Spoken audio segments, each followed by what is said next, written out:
Ìyálájé ti dé o aláyọ̀. Fúnkẹ́ Ìyálájé ti dé. Pèdèpèdè tó méde pè níwájú elédè tó gbèdè lọ́wọ́ melédè tó fi kọ́ melédè jẹ́. Ìyálájé mi Fúnkẹ́ o. Sọ̀rọ̀sọ̀rọ̀ tó mòye o. A fẹ́ gbọ́ ẹ yàtọ̀ sáwọn gbàǹtù ẹ̀yọ̀ bàbá wọn lẹ jẹ́.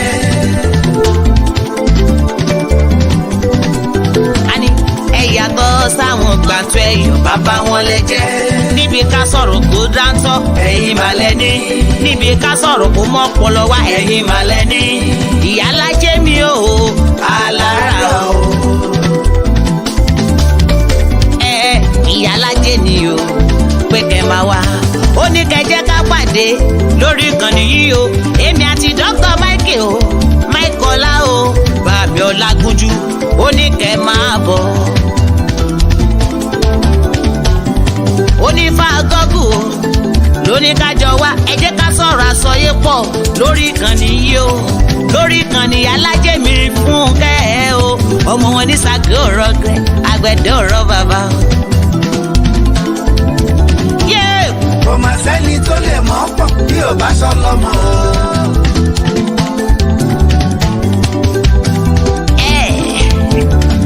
Ìyálájé àti Dr. Michael àwọn sani. Náà lè ṣe o, náà lè ṣe. Ìyálájé àti Dr. Michael àwọn sani.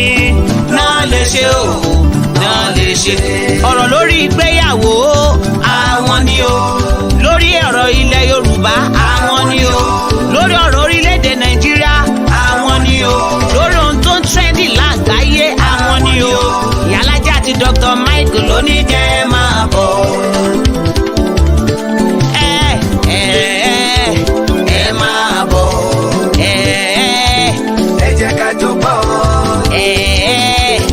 Ẹ̀yin ará mi ẹ jẹ́ ká gbọ́. Ẹ máa bọ̀.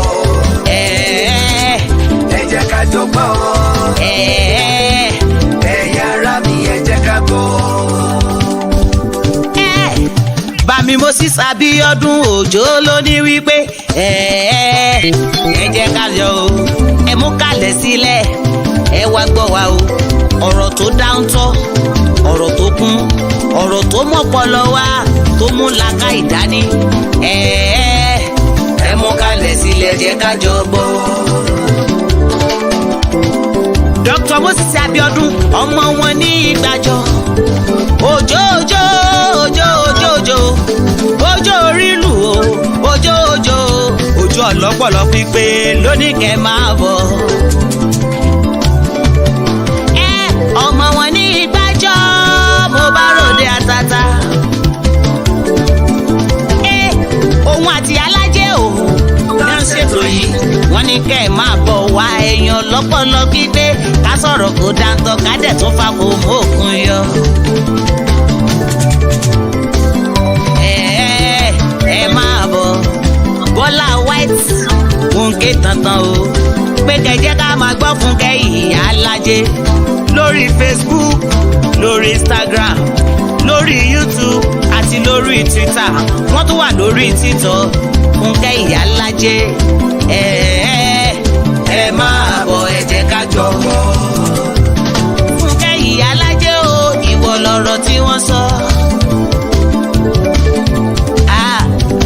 Ayọ̀ lèdì àsìkò yìí o.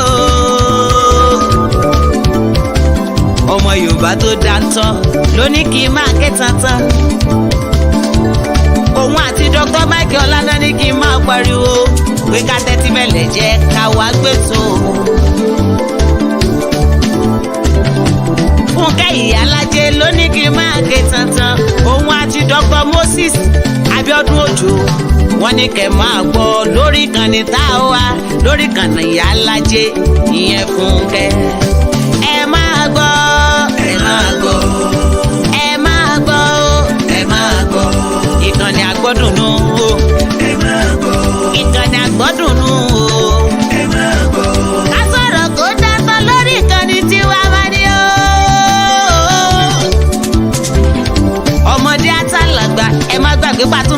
give away once in a month. Ẹ sáré ẹ wá gbọ́. Bọ́lá White o, Bọ́lá mi mò ń pariwo. Alájọkẹ́ ọ̀sà ló ń pariwo lọ́wọ́. Ẹni tí ó mọ̀ mí kó lọ gbé náà wá, kó wá wá lóyún lòun àbọ̀lì bèbí tó ń gbọ́ lọ́wọ́. Ẹ máa bọ̀, ẹ jẹ́ ká jọ gbọ́. Ẹ̀yin ará mi, ẹ jẹ́ ká gbọ́.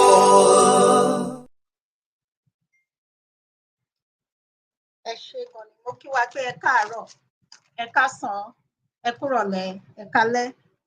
Ẹ jọ̀ọ́ máa bá mi pín ètò. Mo rí yín o. Ẹ ṣé mọ́mì mi, mọ́mì rẹ̀ ní Ọ̀ṣùgbòyè, bàbá Ọláwálé Àlàbí. Ẹ káàbọ̀, mo ń bọ̀ wá o. Ẹ káàbọ̀ dádì mi. Ẹ kú wájú mo kí yín. Ẹ ṣé gidi gan ni sà. Mo wà lórí ìkúnlẹ̀ sà. Ẹ lẹ́wọ̀n ẹ ṣe ẹ dìde. Ẹ kú kó lè dára sà. Kò ní rẹ̀ yín lágbára lọ́wọ́ Ọlọ́run. Àmín. Ọlọ́run máa bá mi dì yín mú dé òpin. Amen. Okun àti agbára lágbára lọ́wọ́ Ọlọ́run. Ó máa máa jẹ́ ti yín ní gbogbo ìgbà. Àmín lórúkọ Jésù. Ẹ ṣé. Káàbọ̀ sà. Ẹ jọ̀ọ́ ẹ ṣíwájú wa nínú àdúrà sà. Bàbá àti Ọlọ́run wa, a dúpẹ́ lọ́wọ́ yín fún lẹ́ẹ̀kan sí pé ẹ tún jẹ́ kí òní kó ṣojú ẹ̀mí wa ní ọjọ́ kìíní nínú oṣù kẹjọ. Kì í ṣe ipá wa, kì í ṣe agbára wa, kì í ṣe ọgbọ́n wa. Ẹ dá wa sí, ẹ mú wa wà láyé, àwa láàyè, àwa ní ìlera ara àti tọkàn. Àwo wájú àwọ̀ ẹ̀yìn, àyè pé gbogbo ọpẹ́, gbogbo ògo, gbogbo ìyìn, ẹ̀yin lọ́ba tó tó láti gbà á. Ọlọ́run ẹ gba ọpẹ́ wa. Ọlọ́run ẹ gba ìyìn wa. Ẹ jẹ́ ká rí ẹni kíkú láàrin wa. Kò sí ìkọlù, kò sí ìkọgbà. Kò sáré ìbànújẹ́ nínú oṣù tó kọjá. Láti bẹ̀rẹ̀ ọdún ìdí àkókò yìí, a ò rí ń gbé sọ́n bí òṣèbí ọmọ. Ní orúkọ ju gbogbo àdáwọlé ẹ̀ ń jẹ́ kó yọrí síta yọ. Bí a tilẹ̀ ń dán wa wò, Ọlọ́run ẹ fún wa ní ìṣẹ́gun. Ẹ ń jẹ́ kí ayọ̀ ọpẹ́ kó yọ fún wa. Ọlọ́run ẹ gba ọpẹ́ wa. Ìran Yorùbá, a dúpẹ́ lọ́wọ́ yín o. Torí iṣẹ́ tẹ̀yin Ọlọ́run ṣe. Àwọn mọ̀ pé ẹ ó ṣe kankan dé ibi ẹ mú adé èbúté ayọ̀ wa láyọ̀. Ọlọ́run ẹ gba ọpẹ́ wa. Nínú oṣù yìí, alágbára mú lọ á fi lé ọ lọ́wọ́ ìwọ tó ti mú òpin ẹ̀ láti bẹ̀rẹ̀ wá. Alágbára mú lọ kó síwájú wa, kó kẹ́yìn wa. Má jẹ́ ká ṣìrìn, má jẹ́ ká ṣiṣẹ́. Má jẹ́ ká lùpàdé òfin Olúwa, má jẹ́ ká kó bá èèyàn, má jẹ́ kí wọ́n kó bá wa. Ní orúkọ Jésù, má jẹ́ ká bá ẹni bú, má jẹ́ ká bá wọn dòwò papọ̀. Nínú gbogbo ọ̀nà, alágbára mú Ọlọ́run gba àkóso. Ètò ìdọ́wọ́ yín ní orúkọ Jésù, Ọlọ́run ẹ pẹ̀lú wa nínú rẹ̀. Àwọn olólùfẹ́ náà pátá la fi lé yín lọ́wọ́. Ọlọ́run ẹ bójú wọn kẹ́ ṣe wọn lóore. Ẹ bójú wọn kẹ́ gbọ́ àdúrà wọn. Ẹ bójú wọn kẹ́ bomirin wọn. Ẹ bójú wọn lágbára mú kẹ́ gbé wọn sókè. Ní orúkọ Jésù, kárí wa ká máa ríra wa kínú wa kó máa dùn. Ká máa ríra wa ní àríjó. Ká máa ríra wa ní àríyọ̀. Ètò náà kò di ńlá fún ìtẹ̀síwájú ìran Yorùbá àti fún àlàáfíà gbogbo ènìyàn lápapọ̀ lórílẹ̀ ayé. Ògo yíyẹ fún orúkọ yín títí ayé. Onídọ́wọ́ yín ní orúkọ Jésù, Ọlọ́run ẹ gba àkóso. Ní orúkọ Jésù, má jẹ́ ká ṣiṣẹ́, má jẹ́ ká ṣẹ̀, ká ṣe ara wa, ká ṣẹ̀ sí Ọlọ́run. Lẹ́pìn ohun gbogbo, ká láyọ̀ ká fi ògo fún orúkọ yín ní orúkọ Jésù Olúwa wa ní àdúrà. Àmín ní orúkọ Jésù. Ẹ ṣé gidigidi gan ni sà. Ẹ kú àdúrà. Mo máa fàbọ̀ sí ọ̀dọ̀ yín. Ẹ jẹ́ kí n sáré kí àwọn aráalé. Ẹ ṣé gan ni. Bàbá Ọláwálé Àlàbí, ẹ káàbọ̀ sí orí ètò. Ẹ ṣé gidi gan ni. Mọ́mì rẹ̀ ní Ọ̀ṣùgbòyè, ẹ káàbọ̀. Gbogbo lẹ́ńkọ́mà, ẹ bá mi kí Dádì àti Túndé àti ìyàwó wa. God bless you ma. Bàbá àròlé aníkìnìún tíátíá, ọwọ́ méjì fẹ́yàn kan. Èèyàn yìí, bàbá àròlé aníkìnìún. Ẹ kú iṣẹ́ o, ẹ kú iṣẹ́ sà. Ẹ ṣé gan ni. Àǹtí mi àtàtà, ẹ káàbọ̀. Mọ́mì rí sí Aṣírò, gbogbo lẹ́ńkọ́. Ẹ ṣeun gan ni ma. God bless you ma. Ìṣàbàrí àgbè yìí o. Àṣẹ. Mo wá padà sí ọ̀dọ̀ bàbá mi, Dr. Abiodun Ojo. Tẹ bá rí ẹ rí pé mo yọ Moses yan kúrò ńbẹ̀ ní èní yìí. Torí pé kíni? Torí pé nǹkan tẹ ṣe níjẹjọ yẹn ó wú mi lórí lọ́pọ̀lọpọ̀. So mo ní láti ṣe kíni? Láti gbé ní tiwa pé okay o now o a sì máa ṣe èèyàn náà later nípa ṣe tẹ̀síwájú lágbára Ọlọ́run lọ́jọ́ iwájú. Inú mi dùn lẹ́ẹ̀kan sí. Ẹ káàbọ̀, ẹ ṣé gidigidi gan ni bàbá mi ẹ ẹ kú ṣeun. àdúrótì ẹ kú ìfẹ́ tẹ ní sí Ọlọ́run nínú ayé mi mo dúpẹ́ lọ́pọ̀lọpọ̀ mi ò lè dúpẹ́ tán ní ọ̀dọ̀ yín mo gbà á ládùúrà pé Ọlọ́run ẹlẹ́dàá ọ̀run àti ayé ó máa bá mi di ilé àti ọ̀nà yín mú bẹ́ẹ̀ Àmín ṣe àti ti ẹ̀yin náà Ọlọ́run báyìí gbogbo wa bẹ́ẹ̀ tó lápapọ̀. ti báyìí ó máa dá yín lóhùn ní ẹgbẹgbẹ̀rún ọ̀nà ní Àmín àṣẹ. lágbára àánú ó máa fọhùn fún yín fún àwọn ọmọ yín àti gbogbo ìran yín lágbára láti ìran kìíní yín dé ìran keje yín ẹ máa rí àánú gbà. Àmín àti ẹ̀yin náà. Fún gbogbo wàhálà yín gbogbo akitiyan yín torí inú kan àti òtítọ́ lẹ fi ń ṣe ọ̀rọ̀ orílẹ̀-èdè Yorùbá yìí ó máa wà pẹ̀lú yín kò ní fi yín sílẹ̀ ṣá lágbára Ọlọ́run ẹ lè ṣe lásán lágbára ìgbà ẹ ṣé gidigidi gan ni bàbá ẹgbẹ́ mi bàbá ẹgbẹ́ wa ẹ ṣé gidi gan Dr. Abiodun Ojo mo fi tọ̀wọ̀tọ̀wọ̀ dá orúkọ yín ẹ káàbọ̀ sí orí ètò ẹ bá mi kí àwọn. Ẹ ṣeun Ìyálájé, thank you so much. Àdúrà tẹ́ ń gbà eléyìí tẹ́ lè sọ lẹ́nu eléyìí tẹ́ lè wí lágbára Ọlọ́run á mú wọlé àṣẹ. Àmín Jésù. Á dára fún yín o ẹ ò ní ṣìṣe. Àmín Jésù. Òkè òkè báyìí lẹ́yìn máa ń fọhùn òkè lẹ́mọ̀ lọ.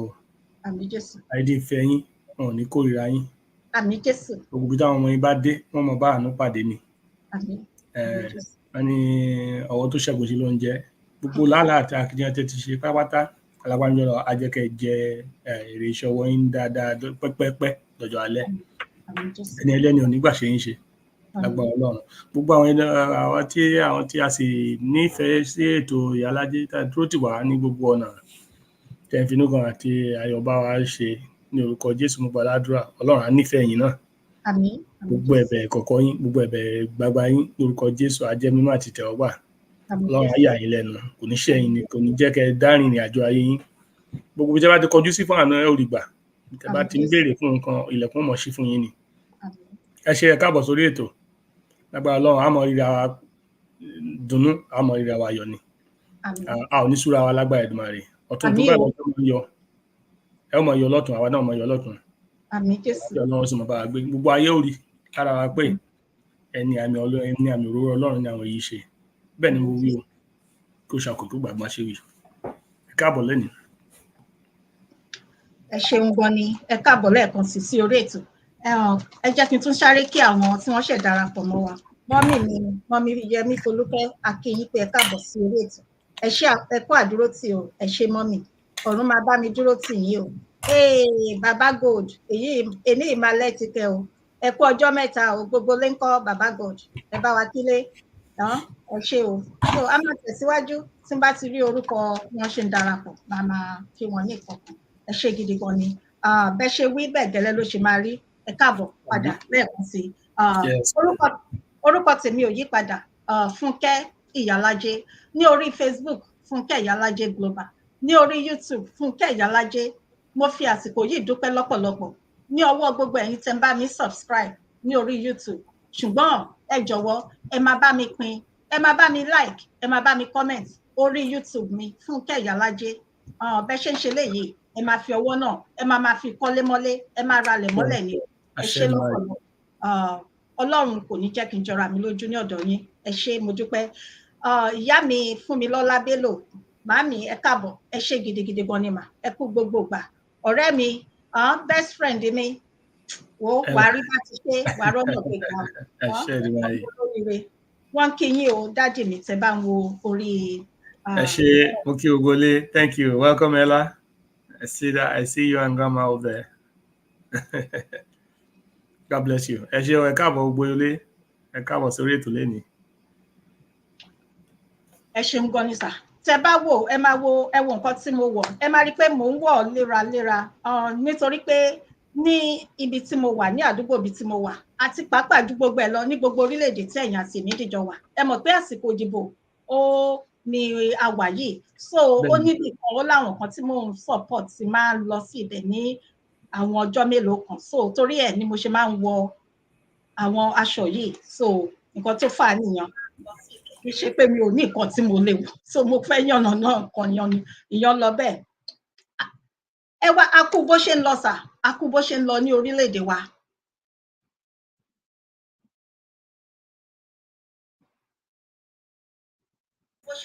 ẹ má bínú mo fẹ́ share lórí kíni ẹ fún mi ní 1 second. Okay.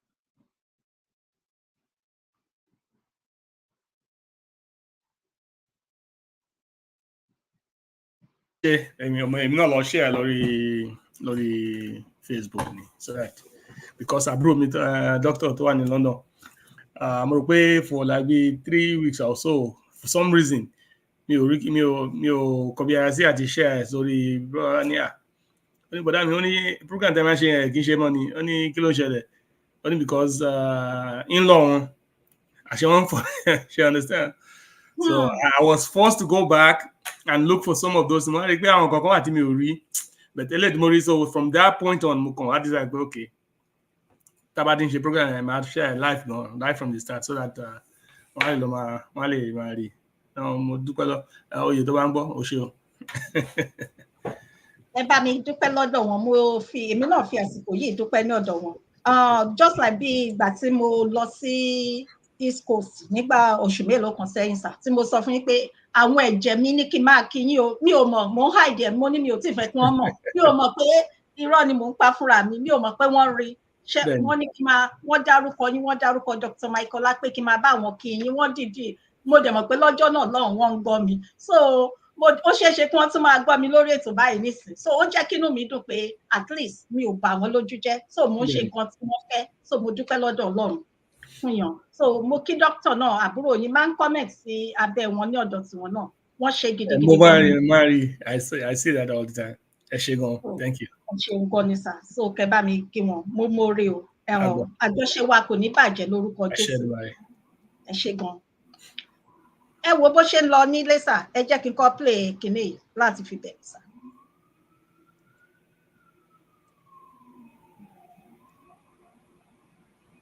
That is importing 100% of its local consumption, no other country.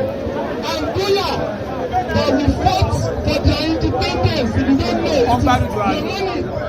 the money of your parents that they used in fighting for the independence of Angola. Yes.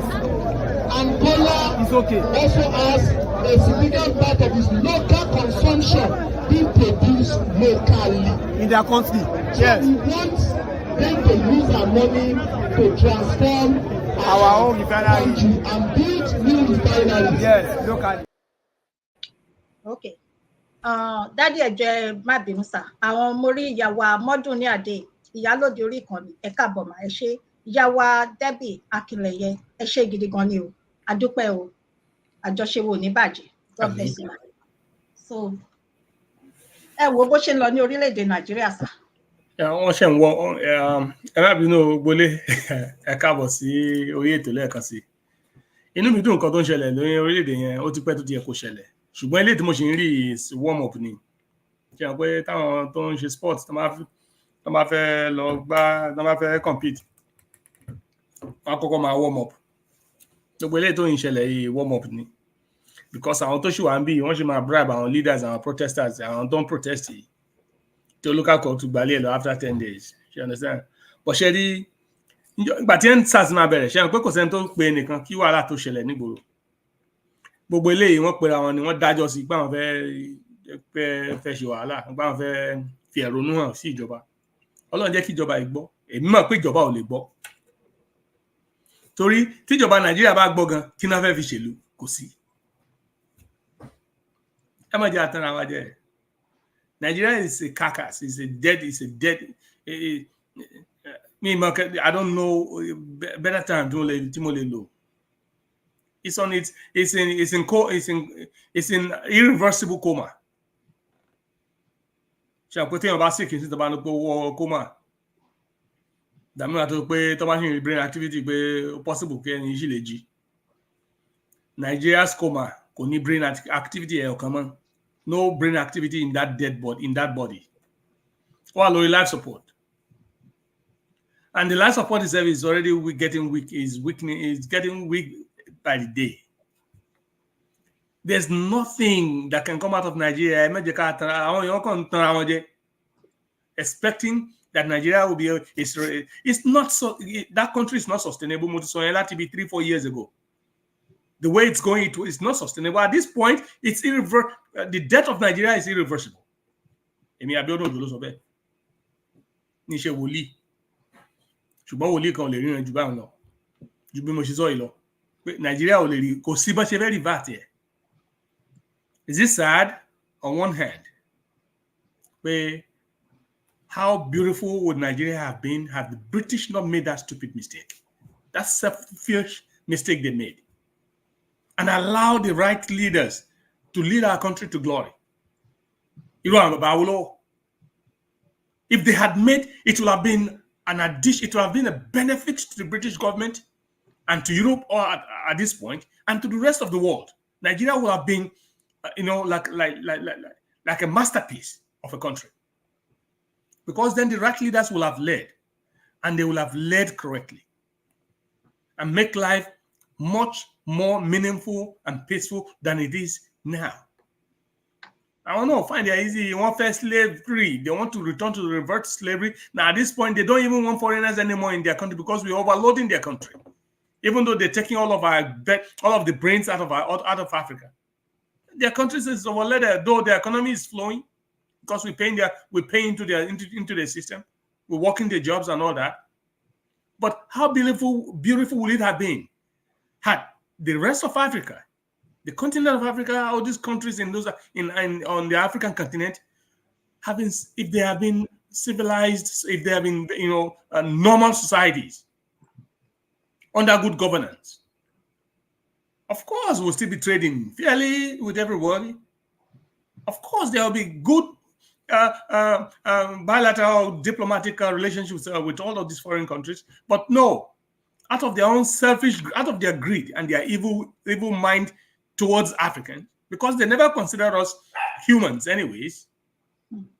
So they decide to make sure that they bring the Fulanis who are not even part of, who are not even citizens, they're not indigenous in that geographical area called Nigeria.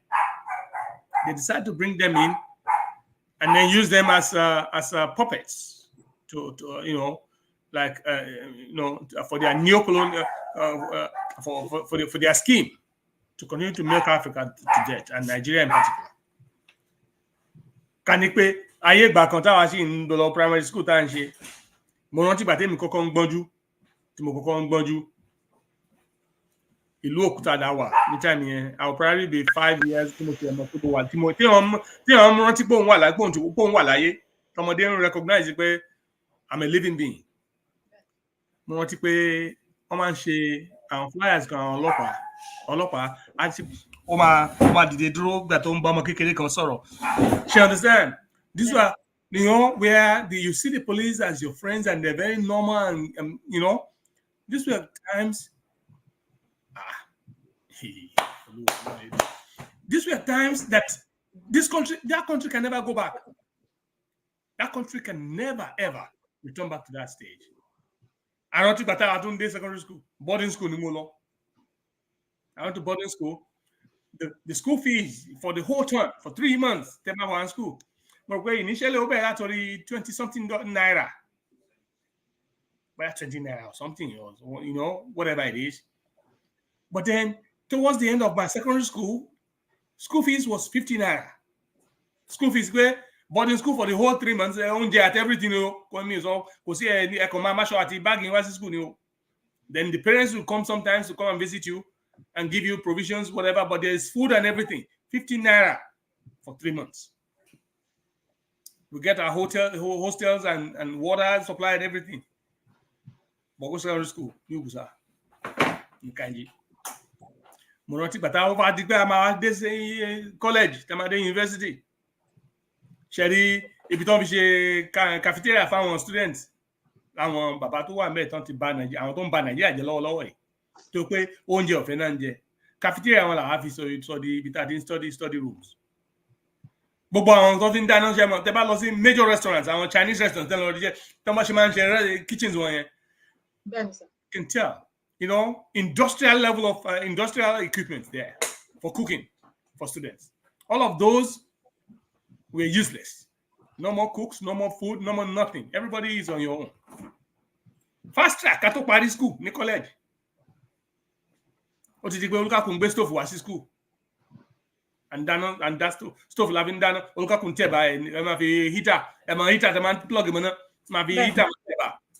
Máa fi heater máa ṣe ọbẹ̀. Ó di pé, you know, this is how degrading. And then up now, the campuses are useless. Batemi kúrò ní Nigeria. 4 years later, I went home and I decided to go and visit Ife. The whole street, that campus was built, you know, Obafemi University was built to run on its own independently without anything. These were the brains that the fathers put into it.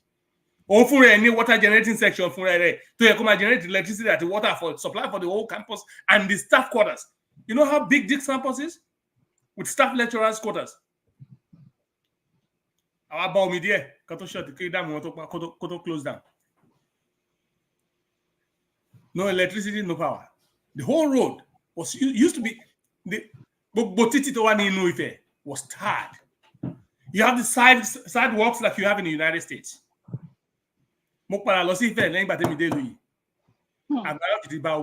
Everywhere there. Amphitheater did nonsense. I'm scared. I'm terrified to see what it looks like today. I'm giving us a whole gradual history, visual picture of how Nigeria has degraded. Nigeria is dead. It was in coma. It is in coma, but now there's no brain activity in that dead body, and it's never going to survive it. So, it's just preamble. Bí gọ́ọ̀mẹ̀ntì fẹ́ bọ́ fẹ́ jù bẹ́ẹ̀ lọ kọ́ fẹ́ ṣe nǹkan tó fẹ́ ṣe kọ́ fẹ́ tún lù ṣe kò ṣeé túnṣe mọ́ táìmù tó ti lè túnṣe ti kọjá Ọlọ́run mo fi ṣẹ̀rí bí Jésù wáyé kò lè túnṣe ẹ pé ògbà ni máa ń sọ ibi tó dá mi lójú dé ni o bí Jésù bó wá sínú ayé kọ́ ni kó wá ṣe ààrẹ ni kó tún Nàìjíríà ṣe kò lè túnṣe. I'm not saying this to diminish the being, you know, Christ the Lord. That's not what I'm saying. I'm saying it because Jesus Christ is a law-abiding person. He actually shows a noble way, a just cause. It has to be by the rules.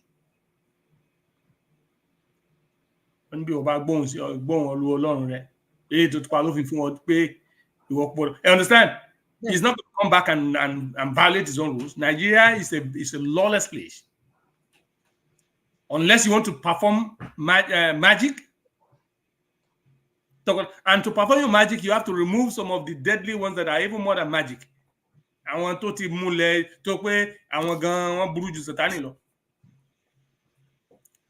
So is Jesus Christ going to murder people? No. It's Jesus, and if you don't remove all these people, they're not going to. Nigeria is not going nowhere. Fully survive. As a matter of this time, we will remove one thing. No, the damage is long gone. That country cannot really recover. Why? Because there's so much distrust between ethnic groups now that it's beyond repair. To the point where a certain ethnic group that the British is using for their own selfish intentions have decided to eliminate the rest of their other tribes, other ethnic nationalities, the original nationalities of Nigeria.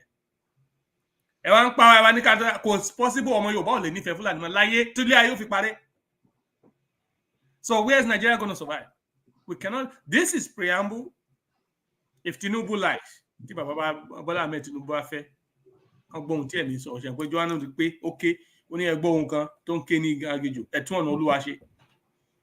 Yoruba Nation, Yoruba self-determination movement náà pariwo ń sìn àwọn olólùfẹ́ Yoruba Nation ń pariwo ń sìn ohun John the Baptist ni wa ẹgbọ́n tí àwọn bàbá wa ń sọ fún wa ni pé ilé tó lọ. Put an end to Nigeria. Let us separate peacefully from this stupid, useless, deadly contraption that we're in. And let us start afresh.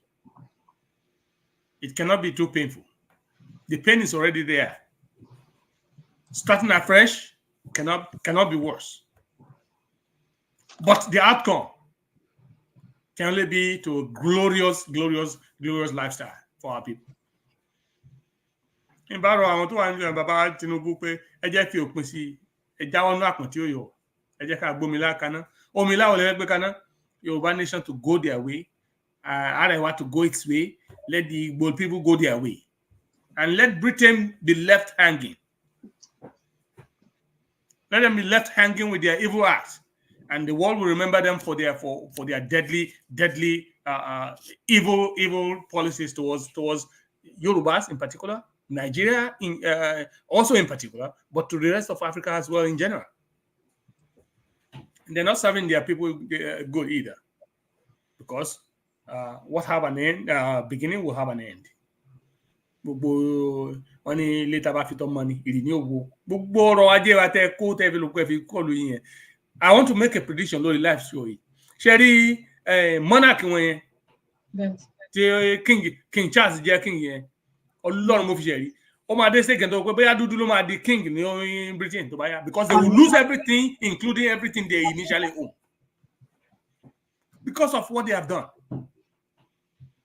Up to tomorrow, they're acting like nothing is happening in Africa. They keep quiet. They are working underground, working tirelessly, devising other evil means to deal with Africa and continue to steal. Your wisdom will turn into folly. So it's unfortunate. It's unfortunate that our people are put to this. They've pushed us to this level. And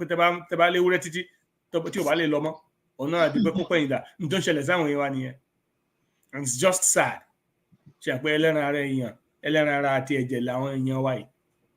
That people have to be going through what they're going through today. This 2024. In anywhere in the world that our people have to go through that. People have to protest because there's no food. There's no water. We're not even talking about healthcare. We're not talking about education. That to be able to gain knowledge or even to become productive members of the society is not there. There's no plan. Kò sí plan kankan fún àwọn àgbàlagbà. Kò sí plan kankan fún àwọn ọ̀dọ́. Kò sí plan kankan fún àwọn èwe. No plans whatsoever for each ages of life. Just tabati debe, create office for first daughter, first son, first concubine, first this and that. Create kasama la yawo, and my yawo esama yawoza. That's a plane. Ever jet be mewa. Pollute everywhere. It's in Boroi. Kosomini everywhere. I was in cool hospital. I was in cool rich city. I was in cool everywhere. And this is and then on top of that, you have this murderers destroying farmlands and killing people and trying to eliminate our leaders as well, and installing themselves as the settled near our little Wakoka while on Cherokee from Cherokee while on the Emir. Our Bawasing woman.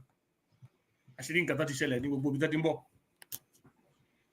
Nigeria is never going to survive. So, ele don't shell and lazy preamble. Sherry, Toma bribe motor. To look at the tíjọba tó ń lọ bó ṣe ń lọ the next one tó máa jáde kò sẹ́ni tó máa kọ́ wọn wọn àti ẹni ilé sọ pé àwọn fẹ́ announce pé a fẹ́ protest yo it will just happen suddenly. ṣe nǹkan tó ṣẹlẹ̀ lọ́sùn time kan nǹkan náà àwọn senders wọn gbé mọ́tò $160 million tọ́rọ̀ pé òun bọ̀ nílé tán fẹ́ lọ lọ́kọ́ ó di time yẹn ó ti pẹ́ tí mo ti ń sọ lórí Facebook pé Nigeria is still, our people are still, and they are still very, very, very, they still have means. They have ways. Unfortunately, it is those who are living outside of Nigeria that are bearing the brunt of it. Abi, ṣé màmá mi ó sì kí mi ò ní àbí àbúrò mi ló fẹ́ ní máa sọ pé mi ò ní ràn lọ́wọ́ tí n bá nípa ẹ̀. Àbẹ́gbọ́n mi lá ní ìdí nǹkan tí bí wọ́n sọ pé kò sí.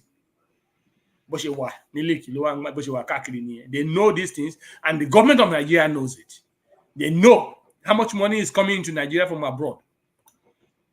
That's why they continue to do what they're doing. And they might worry. This is how wicked. Ara náà sì ni wọ́n. Abára wa kọ́ ni wọ́n ni. Ara wa ni Bọ́lá Ahmed Tinubu.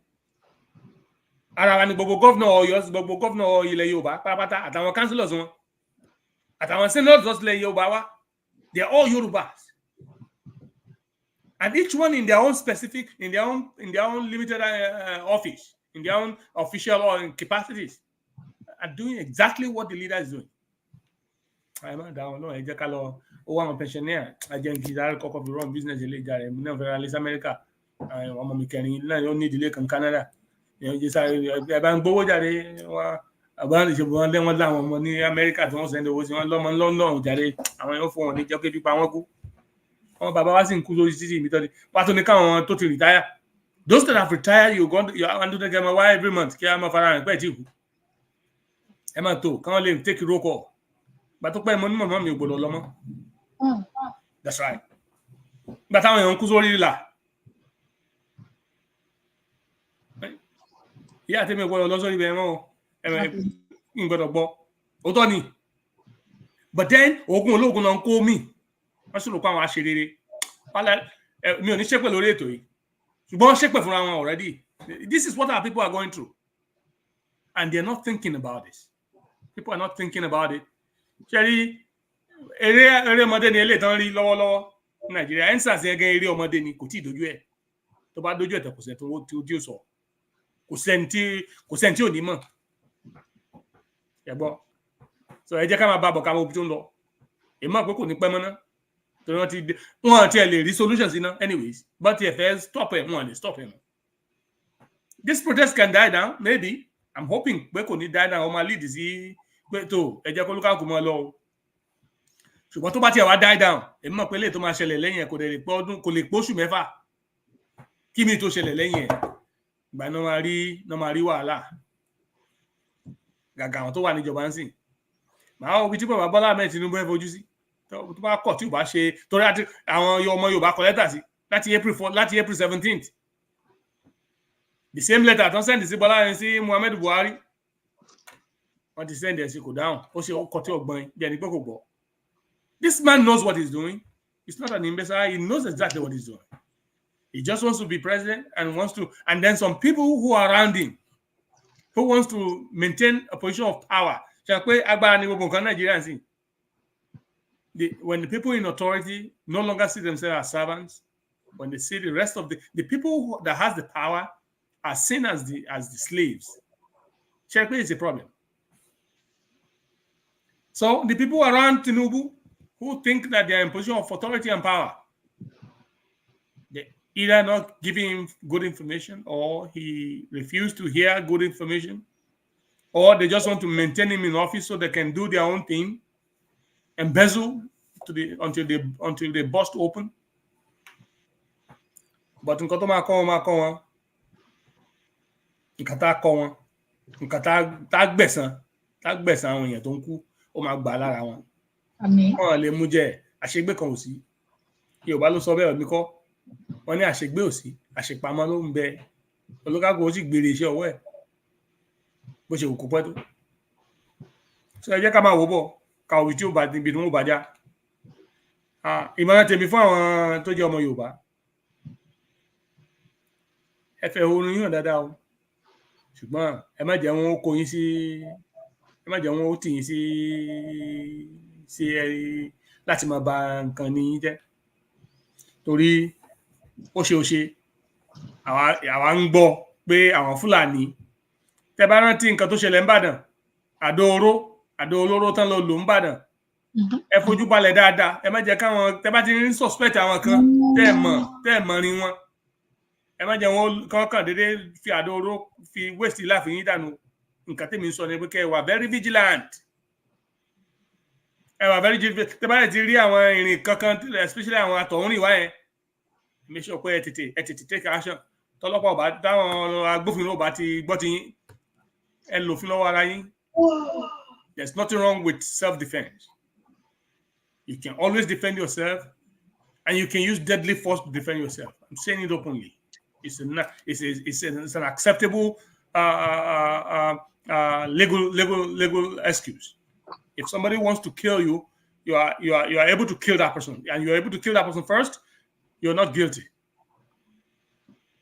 so tẹ bá ráwọn èèyàn tó ń hùwà tó ń ṣe nǹkan kan tẹ̀rọ pé ó lè ṣekú pa ọmọ Yorùbá lọ́pọ̀ pàápàá jùlọ pé àwọn fẹ́ set bomb off ni àbí wọ́n fẹ́ ṣe nǹkan kan tó àbí wọ́n fẹ́ cause damage, you know, I think you should be very, very vigilant around gbogbo ibi tó bá ti ń wọ́de yẹn.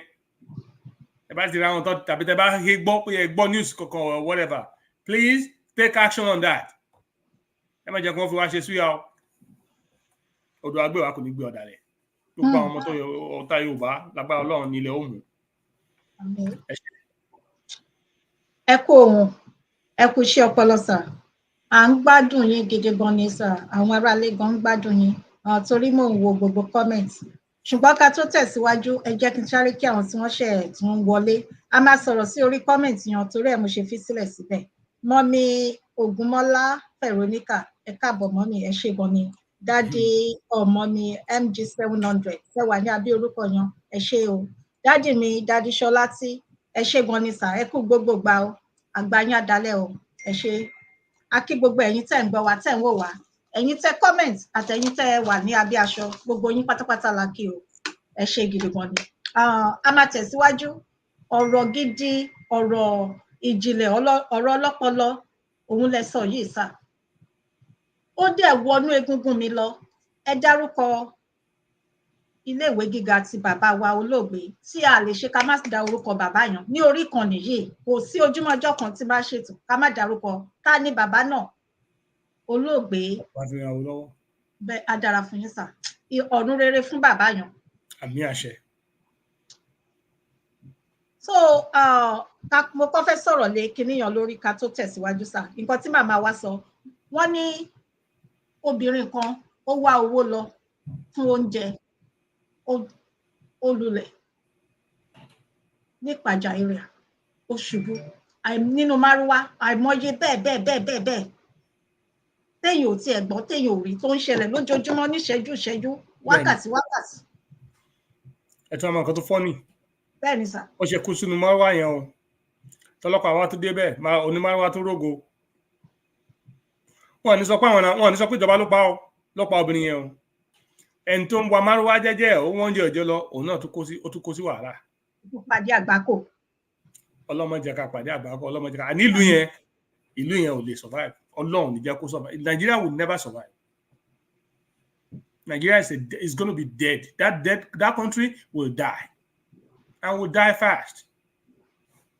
Ọlọ́run lè máa kó jẹ́ ká ọmọ Yorùbá lọ kó ń pa wá lára jù bẹ́ẹ̀ lọ. So many people are dying. Àní àwọn èèyàn lọ hospital. Inú oṣù náà ló máa pé ọdún kan tí àbúrò ìyàwó mi tó ṣaláìsí. A bá sọ̀rọ̀ lọ́wọ́ àárọ̀. Wọ́n lè má sọ̀rọ̀ everyday. Wọ́n ìjọ sọ̀rọ̀ láàtọ́ ní pé wọ́n á pè padà ẹni tí kọ̀kọ́ ṣe. Jésù. Ó ti kọ́kọ́ ní accident pẹ̀lú Lexus RX about 4-5 months earlier. Tó ti ṣèṣe lórí wọ́n dẹ̀ lọ sọ̀rọ̀ family doctor tó treat ẹ̀ tó dẹ̀ wà okay. He recovered from it without any issues. Went back to work and he's doing fine.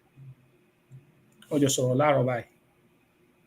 Á pè padà nǹkan kan bẹ́ẹ̀ ìgbà mi wà tó pé ó máa di jọ́ kejì ọ̀wọ́ ẹ mọ̀ bó ṣe máa ń lọ. Èmi kò tiẹ̀ sùn mo lọ sí because àwọn gbàdá ọmọ tí àwọn ọmọ ti wà ní military wa máa ń lọ sí basement lẹ́kọ̀ọ̀kan lọ sùn orí bẹ́ẹ̀dì wọn. Mo kàn ní táàgò mi dún ló bá ń pè mí ó ní kí n máa bọ̀ lókè. Mo ní kí ló ṣẹlẹ̀?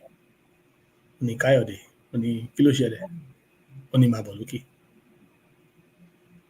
Gbà tí máa gòkè sókè sí upstairs. Bá dẹ̀ ń wo lórí fídíò live kẹ́ máa wo èèyàn lórí fídíò wọn ti gbé lọ hospital time yẹn. Àwọn tó wà lọ hospital kan mọ̀ kọ́tọ́ fẹ́ ṣe. Ṣé mo pé nílùú yìí CPR ẹ̀bùn CPR wọ́n dẹ̀ ṣáà mú ambu bag wọ́n ṣáà ń fẹ́ rọ́. Mo sọ pé common CPR tí ọmọ primary school lè ṣe ń bí successfully fún yọ láti. Everybody was watching, and everybody watching this man until he died. Jesus Christ. What? Sherry, if we are witnessing that from here, and there are Then the same place lẹ́gbẹ̀gbà tí fóònù ẹ̀mọ̀ àwọn tó ń pariwo tó ń ṣe pé fóònù wọn máa ṣe back. Another dead body was lying down there, don't cover up. People are passing away in the prime of their ages. Yes. For no reason. Yes. Just breaking up, but any heart attack or whatever it is. Also, no, you go there. Instead of starting CPR, no oxygen, nothing. You know what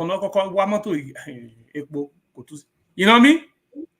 This is the type of country that we're living in. A death trap for all citizens. A death trap for all citizens. Ṣebí obìnrin tó kọrin Sweet Mother náà òun náà lọ kọrin ní pàtí kan ní ìjọ òní náà. Nínú pàtí mẹ́rin ló ti slump o. Wọ́n rí survive o.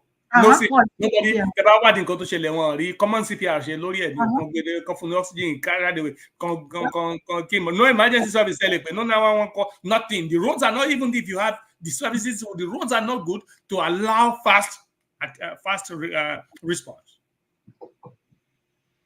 And they're stealing billions. To what effect? And still billion ṣe ọ̀nà. Mi pé ọ̀nà yìí ó lè ṣe okùnfà agbẹ́kẹ̀ má kú tí mo ambulance máa wá gbé yín fún kíní.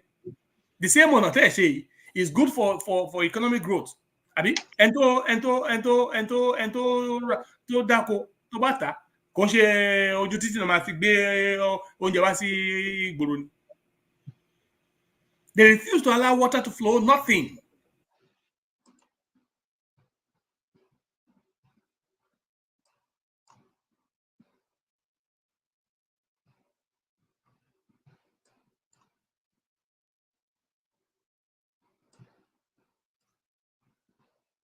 Hello? Kí ni your phrase ní ọ̀dọ̀? Kí ni nǹkan tó ṣẹlẹ̀? Hello, sir.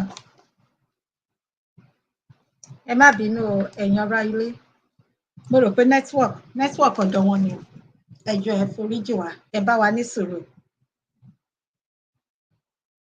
Ó jọ pé bóyá wọ́n máa jáde, wọ́n máa wọlé padà. So nígbà tí à ń dúró, nígbà tí network wọn bá padà. Okay, ṣé àwọn pé mo sọ bẹ́ẹ̀? Wọ́n sọ nípa iléèwé tí wọ́n lọ nígbà tí wọ́n wà ní orílẹ̀-èdè Nàìjíríà, iléèwé bàbá wọn Ọbáfẹ́mi Awólọ́wọ̀. Bó ṣe rí nígbà tí wọ́n wà níbẹ̀ àti nígbà tí wọ́n lọ, gbogbo ẹ̀ ti dá, ó ti ṣe kíni, ó ti bàjẹ́, ó ti dàrú, tí ò ṣe sọ, kò ṣe máa fẹnu sọ. Ìlú tó ní ìjọba, kò sí iná, kò sí omi. Ẹ wò ẹ̀yin tẹ́ wà ní orílẹ̀-èdè nílùú òyìnbó káàkiri ibi tẹ́ bá wà, tẹ́ fi ń ṣe ibùgbé. Mo ń béèrè nǹkan kan, mo fẹ́ béèrè nǹkan kan ní ọwọ́ yín. Àwọn ìjọba tí wọ́n jẹ́ olórí, tí wọ́n jẹ́ adarí ibẹ̀. Ǹjẹ́ ẹ gbọ́ pé nínú tí wọ́n bá ṣe ètò ìṣúná pé ókè o, eléyìí o, ètò ìṣúná eléyìí ó máa lọ láti tọ́jú àwọn arúgbó. Tí kọ́bọ̀ bá dín nínú ẹ̀, ẹ sọ fún mi. Kí ni wọ́n máa ṣe? Irú ìjẹníyàwó kó jẹ́ gómìnà ìpínlẹ̀ ibẹ̀, kó jẹ́ aláṣẹ ilé ìgbìmọ̀ ibẹ̀, kí ni wọ́n máa ṣe fún onítọ̀? Wọ́n ti dé padà. Ẹ má bínú mi mọ kí ni ẹni pé orí fóònù mi ni mo ti log in sórí kìíní. I don't know what happened. For some reason, the whole system just shut down. Ó ga ọ. Sátánì ti pòfo, irọ́ náà ń pa. And I don't know why this is always doing this to program law. Àwọn irọ́ ni wọ́n ń pa. No going back. Ṣé bá ń gbọ́ pé no going back. Bẹ́ẹ̀ ni, ṣe àtojúbọ̀ Ọlọ́run ló pe àwa sínú kan tá à ń ṣe yìí. Àṣeyè, àṣejèrè làwa dẹ̀ máa ṣe, mi ò rán yàn ṣẹ́. Lágbára náà. Lórúkọ Jésù. So ṣé bá ń gbọ́ no going back. Mi ò rán yàn ṣẹ́, mi ò mọ̀yàn rí. Kí ló kàn mí? Ẹ tẹ̀síwájú sà. So àwọn èèyàn kọjá lọ ní agbede méjì ọjọ́ ayé wọn. Ẹ̀dẹ̀ jókòó ti pé ẹ̀yin fẹ́ máa kówó jẹ. Ṣé nǹkan tó kàn wá kù nìyẹn?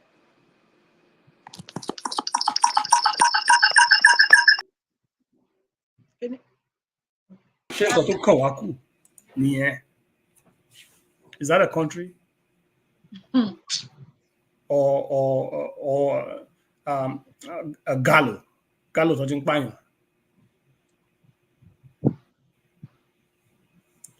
Àwọn èèyàn ń lọ, àwọn èèyàn ò lè lọ bí iṣẹ́ gan-an. I don't understand this.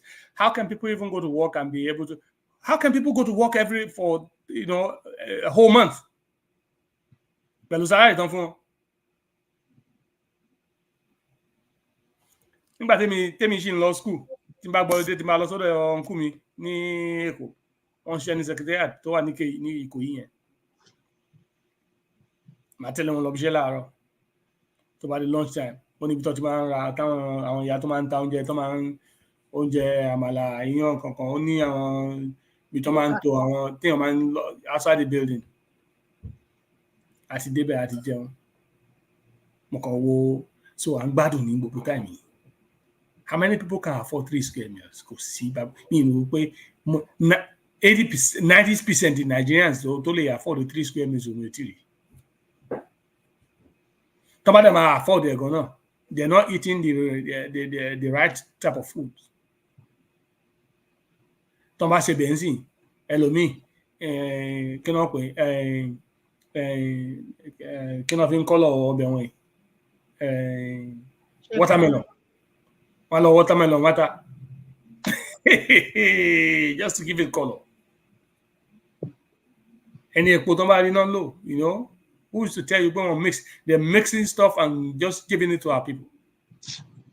And because people have to survive, they have to put something in their mouth and eat. They have no choice. I think our responsibility, we don't want to know when you're ṣé wọ́n nífẹ̀ẹ́ ìfẹ́ ọmọ ní kejì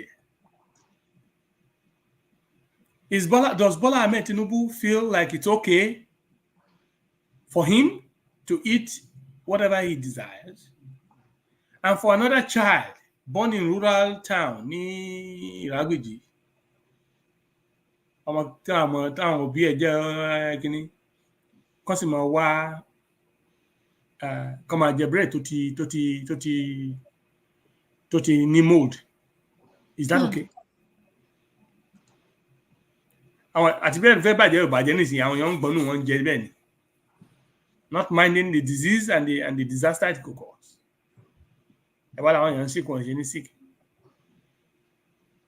Ẹnìkan bá mi sọ̀rọ̀ níjọ́ wo ni ẹ náà, ó ní mo rò pé ó ń lọ lójú títì pé ẹnìkan ní kódà ń kó bí ṣe ló tọrọ nǹkan kan lọ́wọ́ or something like that ni pé láti jẹta òun ò tí ì jẹun. Irú èèyàn tí ò jẹun láti bí ijọ́ mẹ́ta tó rìn lójú títì, kílẹ̀ rò pé ó fẹ́ ṣẹlẹ̀ sí. Ṣebí pé bóyá òun lè rí nǹkan in the next minute, gbogbo ohun tó ń rò láyé kò rò pé bó ṣe fẹ́ ṣe nǹkan gidi mọ́ láyé. How will I survive? So àwọn èèyàn wa wọn ronú àti lè ṣe nǹkan rere mọ́ láyé. Bọ̀ kẹ́mi má bọ̀ kí mi wà láyé. Is that a hope? Is that a country? That means a country with no future, no tomorrow, no plans for the elderly, no plans for the working adults, no plans for the youths, no plans for the infants. Come on, so plan say plan for you. Nothing. Not education, not feeding or agriculture, no industry or entrepreneurship, nothing, no business whatsoever. No social services of any kind. No medical services of any kind. Is that a country? Agbára Ọlọ́run, ìjọba Bọ́lá Ahmed Tinubu ló máa jẹ́ láti ìjọba Nàìjíríà. Àmín. Àdúrà mi nìyẹn. Kọ́lá ẹ̀rọ mi àpò fún wa lórílẹ̀-èdè tiwa. Àmín. So that we can regain our consciousness, reorient our people, secure our fatherland, our homeland, and start putting things right, and have plans for our elderly, so we can have plans for the infants, can have plans for the youths, especially láti mental realignment, and then take them off these drugs. And then let us invest in our working youths, our young youths.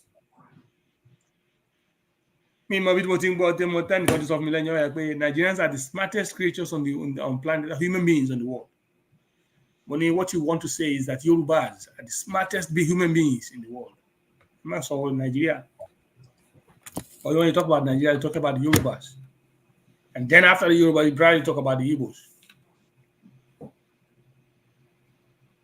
When it comes to, and the United States knows it too. The data is there to show the progress and the achievements of Nigeria, of Yorubas in the world over. Then why is our homeland the way it is? Because of the British. This is the way they wanted it, but they have miscalculated. It's going to backfire. About that ago, nígbà tí èkúta bá tẹ ọwọ́ ẹni tán, èèyàn máa ń béèrè ikú tó bá wà bẹ́ẹ̀. Bógun bá jẹ lọ ní ọgbọ́n máa ń jẹ bọ̀. Ó jẹ́ òwe àwọn ará bí. So ọmọrọ àwọn ọmọ Yorùbá ń gbọ́ òbí tá a bá wà ìgbà díẹ̀ náà ló kù kò ní pẹ́ mọ́ lágbára Ẹlẹ́dùmarè lágbára ọ̀gá ògo. Lójú ayé àwọn tó ń ṣíwájú wa lágbára Ẹlẹ́dùmarè pẹ̀lú àrírí àti inúdùn Ọlọ́run á mú wa délẹ̀ lé láyọ̀. Àwọn tó sì wà lórílẹ̀-èdè Yorùbá ní lákòókò yìí, unfortunately, the truth has to be told. Unfortunately, in this whole mess, lives are getting lost. It's terrible because once a life is lost, it's not considered again.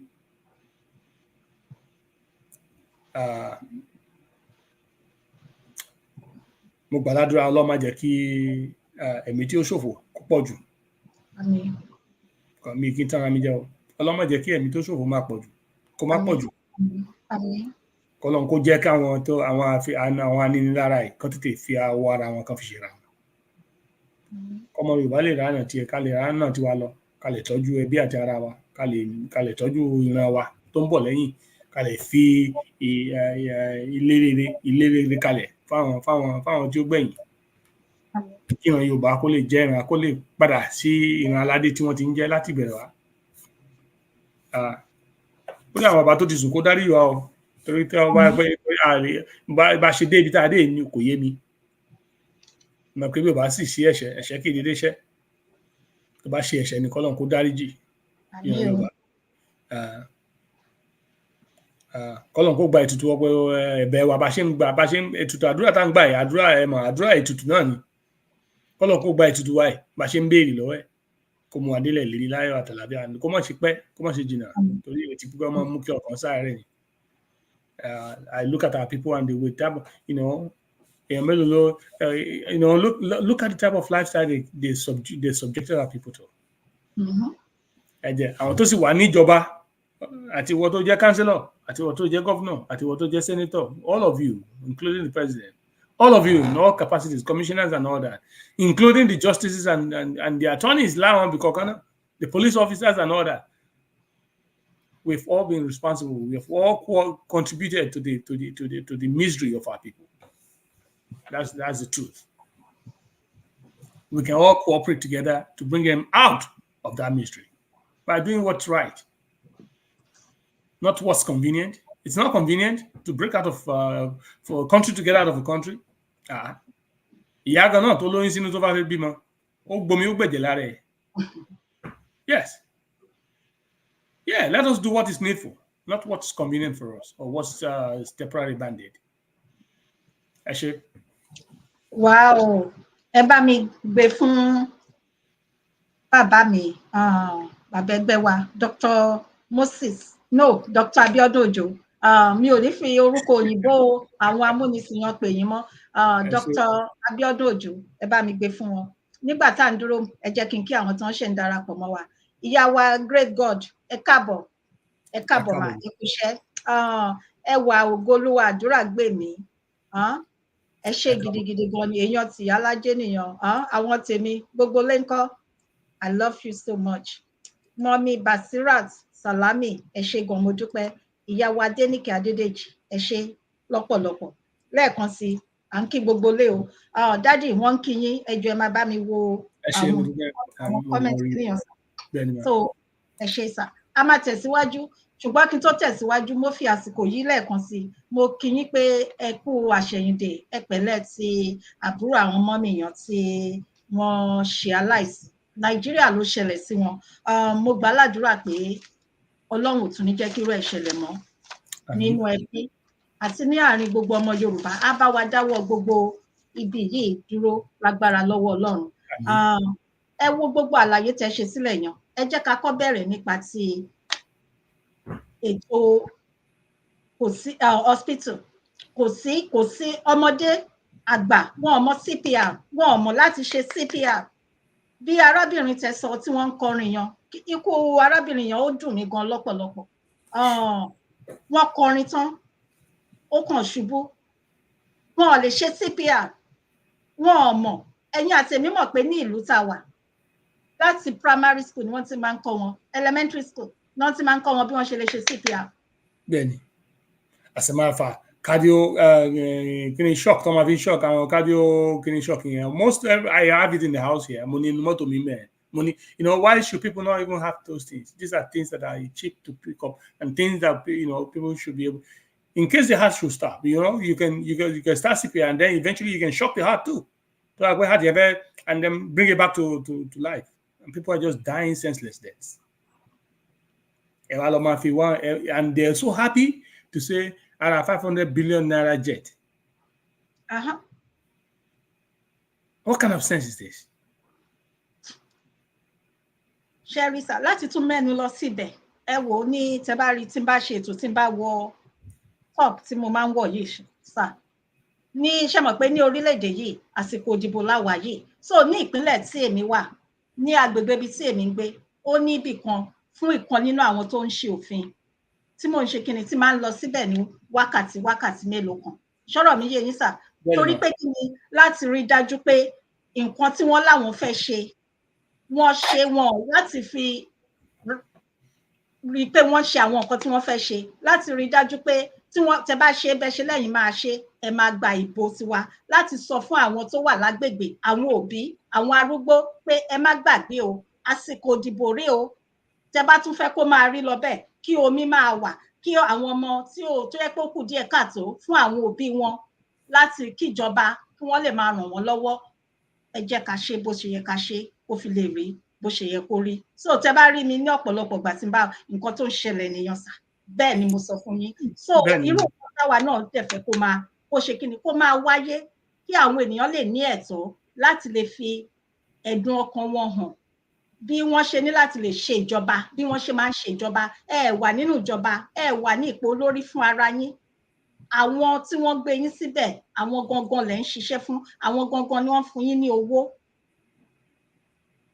Bẹ́ẹ̀ni mà, ṣe mọ̀ ó dìgbà tí Ọlọ́run bá tó mú wa débẹ̀ yẹn náà, because àwọn Britain yẹn, British government, because every time a bá sọ̀rọ̀ mo rọ gbọ́ ọmọ Yorùbá ká máa make sure pé àjẹ́ kí orúkọ Britain kó kúrò nínú mix up tó wà Nàìjíríà.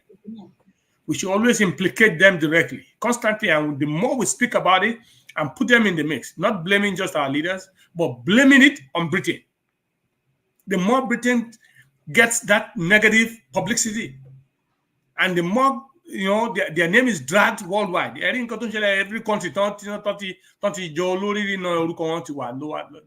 this is their fingerprint all over the place. You know, so we really can't blame. But you see, the British government decides to have it like that in Africa. But we, unfortunately, our leaders, the imbecilic leaders we have, allow them to prosper in their desires. Kí ló yẹ kí n sọ bẹ́ẹ̀? Àní bọ́n ṣe ń ṣe nílùú yìí. Gbogbo ẹni tó wà níjọba tó ń wọnú òṣèlú, ìwọ tó bá ti wọnú òṣèlú, ẹrú ló fẹ́ ṣe. You are servant. Ìwọ tó bá fẹ́ ṣe ẹrú, or you go into business, you become an entrepreneur, or you start a business. That's how you own ownership. You own something. You control your own destiny. That's what it is.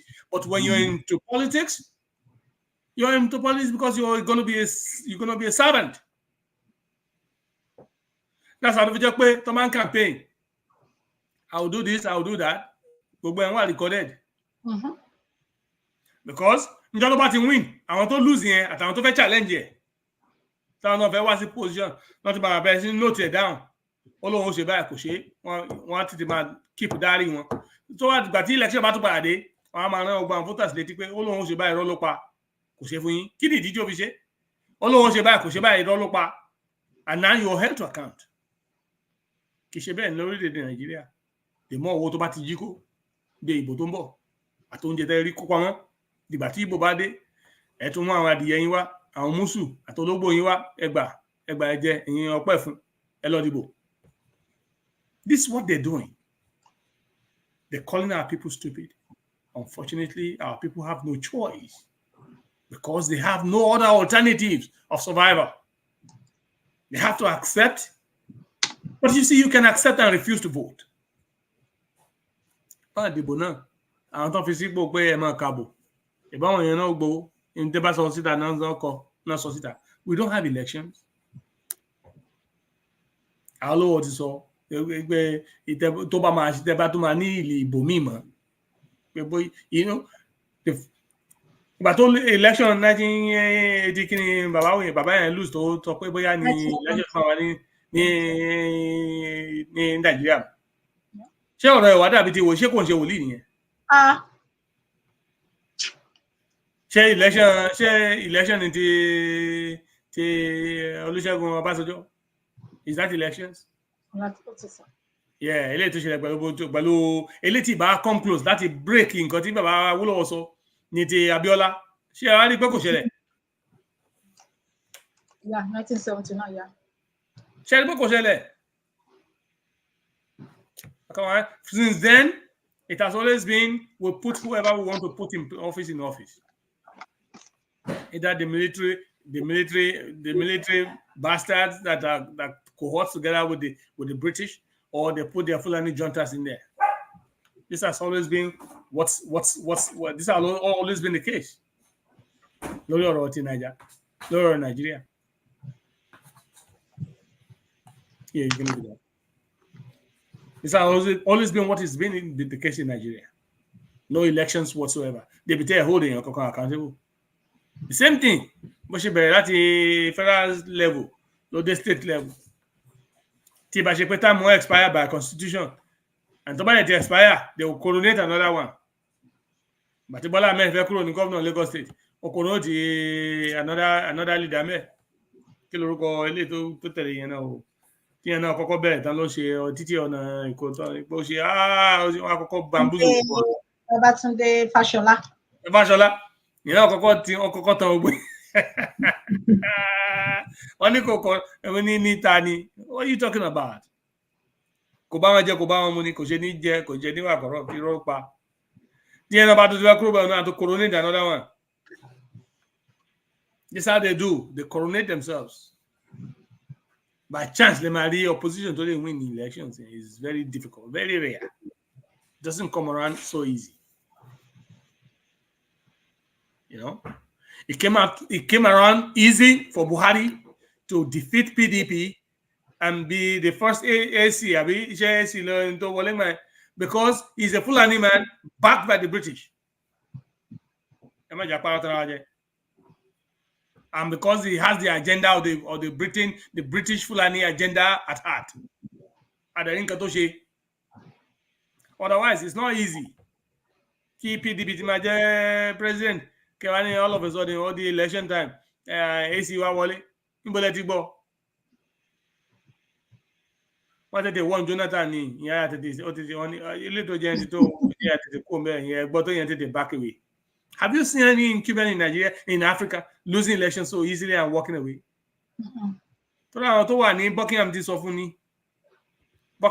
Britain is included in all this nonsense going on in Africa.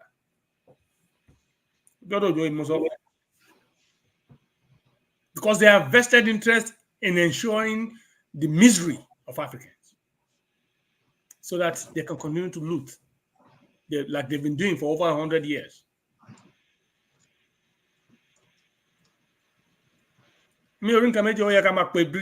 Everything we're doing, we should make sure we expose the British government in all this.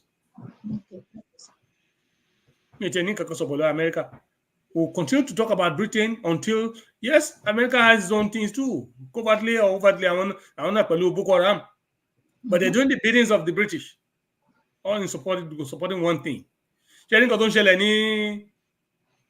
Middle East, pay attention to that.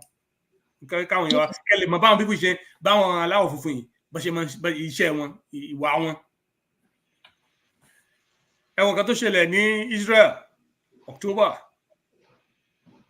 Hamas lọ attack Israel tán kó àwọn lọ sí tán kó àwọn hostages and stuff tán pa àwọn kan. Now since October till now, you know how many Palestinians have died, innocent children and all that. You see how much destruction has taken place. But you see how America will constantly say, "Oh, we're not supporting with Joe Biden." All political. America will never, 1,000 years, 100 million years from today, step away from Israel. American law, Britain law, they can all use political language, all these comforting words, say, "Oh, yes, Israel." They will always say Israel has the right to defend herself. But it has to be. There must be some element of human. There must be some human faith, humanity about this, right? Now, Israel just went and killed the top Hamas leader in Iran, in a sovereign country. I want to see. You don't see the United States condemning Israel. You will not see Britain condemning Israel.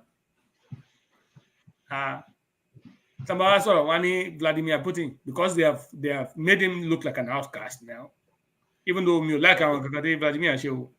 But these are the things that are causing these leaders to act the way they do. That's right. Because I, as a Yoruba man, we've been screaming for the past 2 years or so about the injustice on our fatherland, on our homeland. We've been talking and writing and having seminars, holding rallies and all that. And these people acted like nothing is happening, like they're deaf. But let Moses Abiodun now they're going to pay attention. Why is the world like that? This is the same people that are calling them the civilized world that believe in the rule of law and justice and fundamental rights. And we're making these things. We've sent letters to the United Nations up to tomorrow. They have not issued any official communique to say we acknowledge your letters. We recognize your struggles, and we're in support of this. Instead, attempt Buhari láti assassinate Sunday Igboho ní Ibadan. That the whole government is using military to attack a civilian in the country. That you say you have diplomats. Why can't you cut ties and blackmail that government? No, they will not. Instead, they continue to borrow money to this government, money they know they will never be able to repay, but so that they can sustain it in line with their own desires. They can continue to steal our uranium, continue to steal plutonium from Africa, steal oil, steal, and drain the country. This is what's going on. Let them die. So we'll see. Honestly, I'm watching this scene now. I'm watching how the United States gets into this fight between Iran and Israel. I'm watching that closely. Gbogbo ntọ́lọ́wọ́ lò láyé yìí láti fi tú ọmọ Yorùbá nídè sílẹ̀, láti ìlàrùn tó fi dé wọ̀ rẹ̀, láti àríwá tó fi dé gúúsù lọ́lọ́run ó ṣe láṣepé. Ìbá ṣe pé kó dà wọ́n láàmú, kó dà wọ́n lágbónú níbì kan nǹkan kan ṣẹlẹ̀ ṣáná ni. Àwọn náà ò ní rójú wọn ní ráàyè. Ẹni tó gbódò mi ni kò ní sí dúró fún, kò ní sí bẹ̀rẹ̀. Àṣẹ. Wow.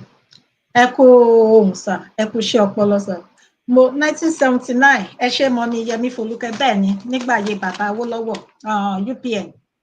Èmi ní tèmi ìgbàgbọ́ mi ni o, mo lè wrong, ẹ correct mi dájú mi. Èmi gbàgbọ́ wípé ìyá orí bàbá Awólọ́wọ̀ ló ń dájọ́ fún gbogbo ilẹ̀ Yorùbá lọ́wọ́lọ́wọ́ báyìí sà. Bẹ́ẹ̀ni, ó ṣe ṣe bẹ́ẹ̀ because inú kan ni bàbá yẹn lò, ó lo gbogbo ayé ẹ̀ pátápátá láti fi sin ọmọ Yorùbá ni. Ọmọ Yorùbá náà ló kún àwọn tó dá. Ká dà fún sà. Ni mo ṣe ń sọ pé máa ń sọ pé Olúṣẹ́gun Ọbásanjọ́ yẹn, bàbá Olúṣẹ́gun Ọbásanjọ́ yẹn, èmi fẹ́ wo, I really want people to pay attention to his life, how he ends it too. Because gbogbo àwọn tó forí gbá Awólọ́wọ̀, mo kàn ronú wo gbogbo wọn láti bẹ̀rẹ̀, ó bẹ̀rẹ̀ látòrí ìgbà tó yé òun àti Akíntọ́lá jọ ní issues, Akíntọ́lá decide tó gbọ́dọ̀ sáwọn òyìnbó lẹ́nu, tó lọ lìkì mọ́ àwọn Sọ̀dáwọ́nà, tó wà lọ ń declare state of emergency ní Western region, ibi tí ìfẹ́ àwọn Britain tó ti fẹ̀rẹ̀ sí múlẹ̀ nìyẹn. Wọ́n bẹ̀rẹ̀ sí gbé agbára fún àwọn Fúlàní because wọ́n rí pé Awólọ́wọ̀ ṣe control, wọ́n dẹ̀ rí iṣẹ́ tó ń ṣe lórílẹ̀-èdè wa, wọ́n rí ọrọ̀ ajé wa kú mọ́. So a way to sidetrack him, ọkọ̀ sínú ọmọ Yorùbá náà ni ẹ̀wọ̀n tó gbẹ̀yìn Akíntọ́lá o. Nígbà tó wá fẹ́ ro ọmọ lẹ́sẹ̀ tán wò pé Akíntọ́lá ti lọ nǹkan kan oríṣiríṣi tán wẹ́tẹ̀ ọ̀dọ́ wẹ́tẹ̀. Báwo la ṣe fẹ́ ṣe? Awólọ́wọ̀ sì popular, ó sì strong ní gbogbo ilẹ̀.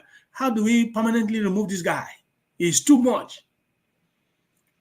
Nínú chaos yẹn, wọ́n decide láti rope kìíní mọ́ treason. Ẹlẹ́dàá Awólọ́wọ̀ ló kó yọ. Torí pé the British community was aware of what was going on. Ṣé àpẹ ọmọ Awólọ́wọ̀ Britain náà ló wà tó ti lọ school time, was an attorney and everything. So with some people and some knowledgeable Nigerians, for some reason these things became exposed. The covert operation of the British was exposed in Britain.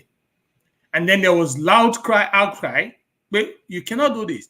Wait until the British citizens hear all the atrocities of the British, the covert atrocities of Britain in all over Africa.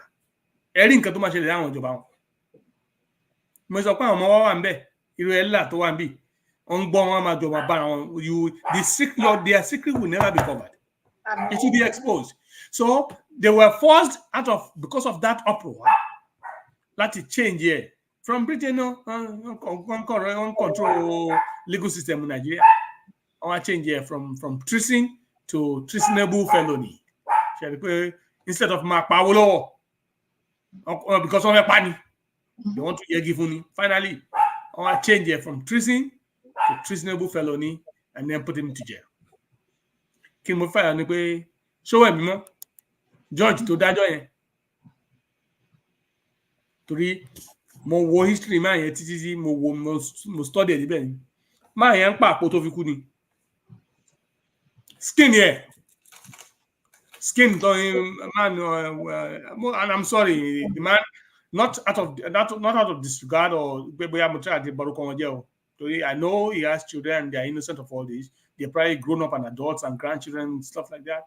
Listen, I'm just referring to what I see. I could be wrong, but I doubt that I'm wrong. After parents of me, photo, show him, just to show him. All over his body. Abiola MKO. Look at Abiola with the Northerners against Awolowo. Abiola he played a very active role in making sure Awolowo does not become the president in that dispensation. It works well with the Fulani cohorts and the British. Abiola, our British IT people. Look, there's so much that went on in that country. They will pick some of us and make them wealthy. They pick some of us against ourselves and then but they have the original plans with the Fulanis. So they use him against Awolowo and all that. pààyàn òkú ogun kí nǹkan tó ṣẹlẹ̀ ìdá ahun náà fi ń pa ahun àwọn tí wọ́n tó líkì mọ́ yìí àwọn Fúlàní náà ṣekú pa pẹ̀lú Amẹ́ríkà ọkọ̀ needs to tell us ta ló ṣe tí yẹn. Of this.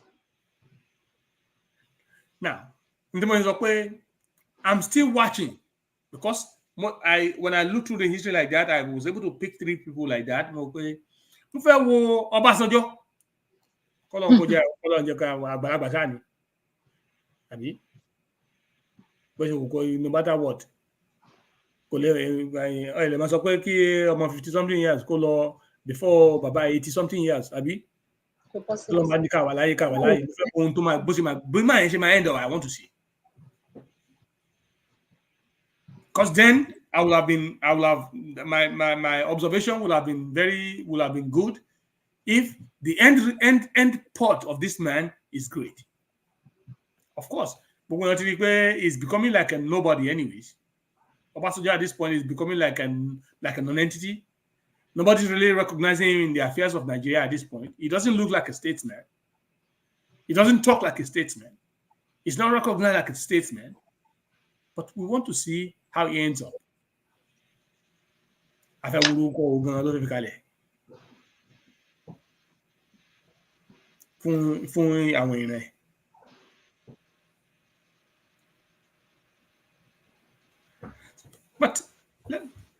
to the people in authority today, you know pé ohun kan tẹ́ lè ṣe fún gbogbo ìṣẹ́jú tí Bọ́lá Ahmed Tinubu bá ṣì wà ní presidency, one thing he can do that can change the whole errors tó ti wù kó ti ní in the past is to ensure pé Yorùbá lọ bóyá Yorùbá lè dáríjì after that.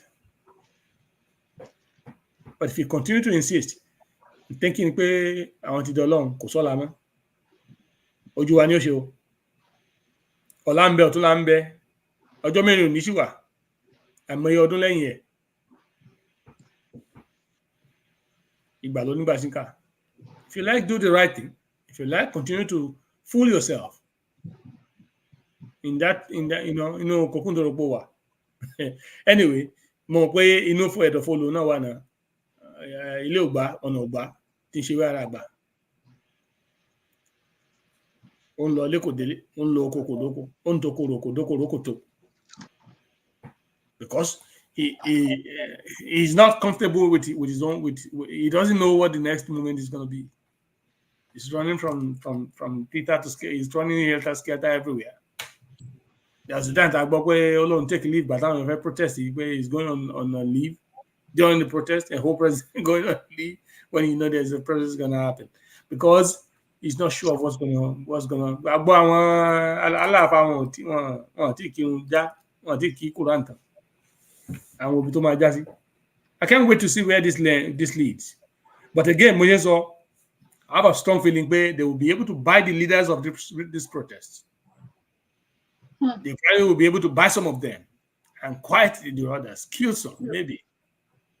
And then people will go back to our lọ́wọ́ long. Àwọn wòlíì àtàwọn pásítọ̀ wọ́n ti tan àwọn èèyàn wá jẹ tán. Wọ́n tún máa kọrí sí church lọ́mọ gbàdúrà. Wọ́n máa kọrí sí mọ́ṣáláṣí lọ́mọ gbàdúrà. Ọlọ́run bẹ náà ni. Ọlọ́run bọ̀. Bóyá Ọlọ́run máa gbà. Bóyá Ọlọ́run ló máa lọ mú ọkọ́ lóko fi roko ni tí ò ní jẹ́ kí màálù jẹ kó mọ́. Bóyá Ọlọ́run ló máa lé Fúlàní kó nugbó. What God will do, but what man must do, we must do. Don't let us call our gods with stupidity. So tó máa fún yín lówó tẹ́ bá gbà. Ara yín lẹ̀ ń dá lóró. Pé ara wa because your Yorùbá all affect wa. Àbí àwọn èèyàn wa I mean these are homeland. Ṣùgbọ́n ẹlòmíì fìlẹ̀ jù àwọn kan lọ. So tó bá ń fún yín lówó tẹ́ bá ń gbà yín lẹ́mọ̀. Èmi ò ní kẹ́ má gbà o ṣùgbọ́n ẹ má ṣe nǹkan tó fẹ́. Owó yín náà jí gbé. Tó bá fún yín ẹ gbà. Ṣùgbọ́n nǹkan tó fẹ́ yẹn opposite ẹ̀dí kẹ́ṣe. Ẹ ṣe mà. Ẹ ṣeun gidi gan ni sà ẹ kó ohun Dádì Wálé Ikújoni, ẹ káàbọ̀, ẹ ṣé gan ni dádì. Yes. Okay. I'm just expecting mo fẹ́ fún ní 3-4 days kí n tiẹ̀ tó lọ wo. I've been so busy for the last few days. Mo sùn lọ sórí iṣẹ́ ní àná ni ìdájí mo tún jí ní nǹkan bíi 2 something. I still started again. It's a lot of lórí ọ̀rọ̀ Yorùbá nation náà ni o kọ́lọ̀ kó dára láre. Ọlọ́run àdáyín láre sà. Ọlọ́run. It's just sad. So I've not been able to really watch what's going on. Kí ni nǹkan tó ti ṣẹlẹ̀ ní so far ní first tó ní rally máa bẹ̀rẹ̀. But if something terrible has happened, I think emergency meeting or whatever, but it has. So hopefully, but my very gut feeling is that some leaders of this protest will take money and they will desist from it and then go and sit down. Shubhan, the good news, when this protest starts again, it will be the end of Nigeria. Because kò sẹ́ni tó máa rójú ẹnìkan lẹ́mọ̀. Wọ́n ní ẹyẹ kì í sọ fún ẹyẹ pé òkò bọ̀. That will be the scene at that time.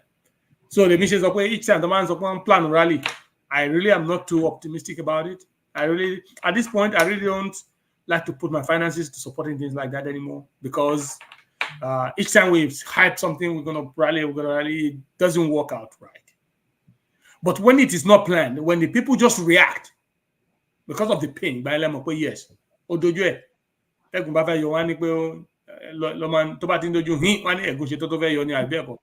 yeah, that's when people really react spontaneously without a rally being planned. That's when you know something is about to change. Let us keep our fingers crossed, and we'll see what happens after.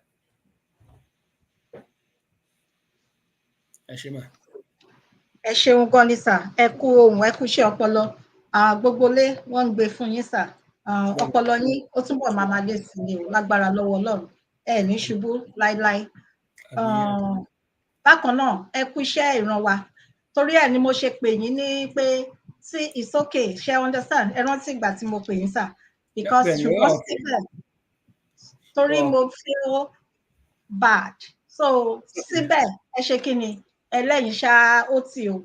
Ẹ wò mi ò ní wá yín tì o. Ẹ ní mọ̀ kúrò láyé lórúkọ Jésù Kristi. Ẹ máa jèrè gbogbo àwọn ọmọ yín. Ẹ ṣé Ọlọ́run ò jẹ́ ní pé kí n tẹ́lẹ̀ ọ̀dọ̀ yín. Mo ti sọ fún yín láti di ẹ wò a máa ṣe délé ni lágbára lọ́wọ́ Ọlọ́run. Bẹ́ẹ̀ ni sà. Amen. As a matter of fact, Ọlọ́run á fún wa lórí ọ̀fẹ́. Bóyá àwa àti Dr. Mike àtẹ̀yìn one day, God will make a way. When we are going to vacation in California, and I will have an opportunity to gather together and maybe have a show that day. Àmín Jésù. Yes. Lágbára nǹkan tó dáa tí bá ní kò tiẹ̀ sí ní bá ní nǹkan tó dáa ṣe ẹ mọ̀ yìí pé kò sí tẹnu báwo ni mo ṣe ní rí bàbá ẹgbẹ́ níbẹ̀ tó so ìyàn sí mo dẹ̀ máa tún ní nǹkan tó dáa kò ní wọ́n nínú ọ̀dẹ̀dẹ̀ gbogbo ẹ̀yin àti èmi àti Dr. Makiola àti gbogbo àwọn Afẹ́nifẹ́re wa lágbára lọ́wọ́ Ọlọ́run eléyìí á ti di èyàn kí n di ẹbí jù báyìí lọ bẹ́ẹ̀ ni ẹ ṣé gidi gan ni sà. Ẹ ṣé wọn. Ẹ ṣé so a tún máa tẹ̀síwájú ní àwọn kan tí mo fẹ́ yà sí káwọn èèyàn tó bẹ̀rẹ̀ sí ní pè wọlé àwọn tí wọ́n bá fẹ́ pè wọlé sà. Yes ma. Ní lọ́wọ́lọ́wọ́ báyìí ẹ sọ nǹkan kan wípé kinní yìí ó ti ń di ẹlẹ́yàmẹ̀yà ó ń di ẹlẹ́yàmẹ̀yà ìgbà tẹ́kọ́ bẹ̀rẹ̀ sí ní sọ̀rọ̀ sà. Bẹ́ẹ̀ ni ma, because mo wo láti bẹ̀rẹ̀ iṣẹ́ pé mo bẹ̀rẹ̀ láti ìfẹ́ tó wà ní nígbà tí tèmi ṣẹ̀ṣẹ̀ ń gbọ́jú orílẹ̀-èdè yẹn was still a very young nation. There was love. It was supposed to be a nation. It was supposed to be with love. Èmi gbọ́njú nílẹ̀ Bàrìbá. Bí mi ìgbà tó bí mi tán ilẹ̀ bàbá náà gbé mi lọ. Fọ́ọ̀nù mom sì ń sọ pé èmi ni máa ń interpret láàrin I understand but èmi ò dé agbẹ́dẹ̀ yẹn mọ́ eventually I lost it. Èdè Bàrìbá yẹn ni o kó tó pé àwa sí Kanji fọ́ọ̀nù náà sọ ní Kanji but Bàrìbá náà sọ ní Kanji ní Òkúta Bankobo Kẹnu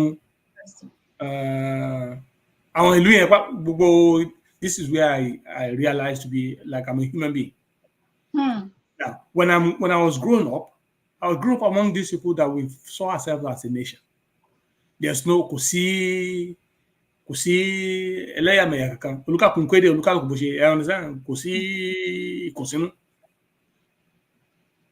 But ṣe àwọn Britain yìí, àwọn not so discord. They went and brought the Fulanis, teaching the Fulanis what they want the Fulanis to do and giving them a plan, like a 50-100-year plan to achieve it. This is how much they want to continue to colonize, neo-colonize Nigeria. Over time, you start to see that ethnic syndrome, country life. Because but people kéré tí ò sí distinction kankan láàrin èmi àti ọmọ Bàtúmú àbí ọmọ Bàrìbá àbí ọmọ Yorùbá àbí ọmọ Ìgbò tàbí nǹkankan. Táwa ń dé secondary school tó ti ń di pé wọ́n kó àwọn boys kan wá lágbà yẹn, àwọn Fúlàní yẹn náà ni wọn ò gbóyìnbó wọn gbọ́n kankan, wọ́n dẹ̀ kó wọn wá sí secondary school. Wọn lè sọ English. For example, a máa fi wọ́kàn ṣe yẹ̀yẹ́ ńgbà yẹn ní ti ẹ̀rọ orúkọ ẹ̀ mọ́. And every day you have been calling me. Today I came. Told me what you wanted to tell me and let me went. Because because they don't know English. They brought them and they were promoting them with us. Even Latin realized something is coming into this education. Started from the schools, and then these kids, when they eventually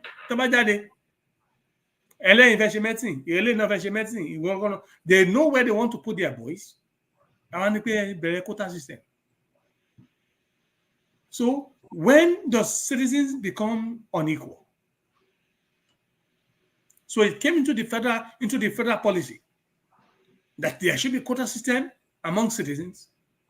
If citizens are equal, of equal standing, if we are in the same country that we of our union, why is that language coming in? Why is that policy being introduced? Why?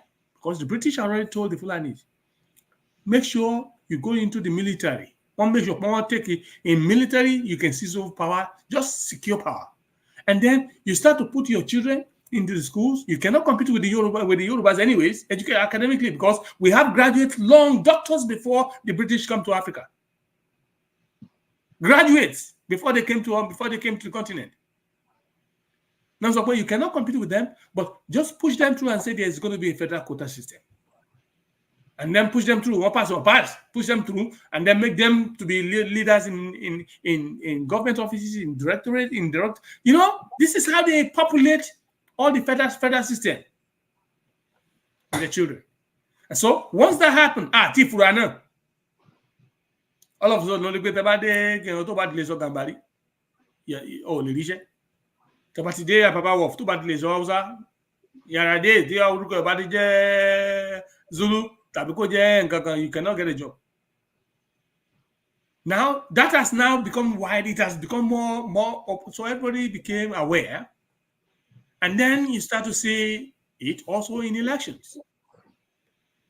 If you're not this, you can be that. You can, it goes into the customs. Now it goes into the police. It goes into the military, of course.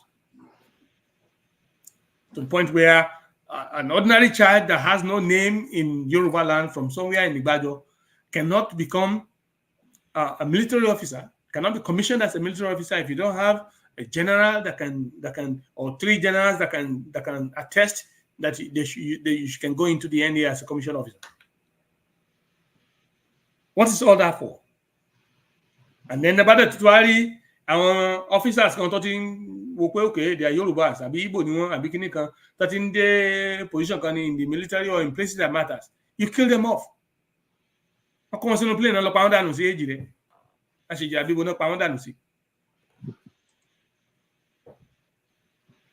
Now it became very popular that okay, so Akin Sharakana.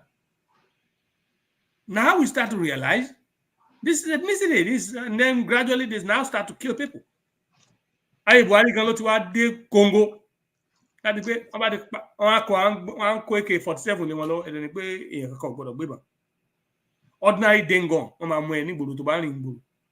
ṣùgbọ́n Fúlàní tó bá ti gbé K47 tó ń lọ kò sẹ́ni tí ó dádú tẹ́ bá dádú bá ti dé police station náà ní gbẹrẹ filẹ̀ let him go officer yẹn kan tí ò bá ṣọ́ra ẹ̀ aṣọ máa bọ́ lọ́rùn ẹ̀ ni because they have populated all the ministries, all the parastatals in the government, all government offices with their loyalists. That's when we start to realize, no, that yeah, they are not the same people. This is not the country we thought we had. We are at Ifenuwenu at Ijewo. And so it's not surprising when they start to kill our people with no repercussion. Wọ́n pa àwọn èèyàn. Wọ́n sì mú àwọn tó pa àwọn ọmọ wa. Àsìkò wọn lọ, as law-abiding people that the Yorubas are, very civilized society that, humans that God created us. We brought this culprit to the police. Ọlọ́pàá fún wọn lè mú àwọn ọmọ tiwa sílé. Pé àwọn report wọn. Fúlàní lọ fún oko jẹ ilẹ̀ oko ọmọ Yorùbá. Ó jẹ poison bẹ́ẹ̀ ó kú. Ẹ̀lọ́kọ́ ọlọ́pàá wá mú ẹni tó lóko. Ìbàdàn mọ́mọ́ tó máa ń kí pé Ìbàdàn ṣe ń pè wọ́n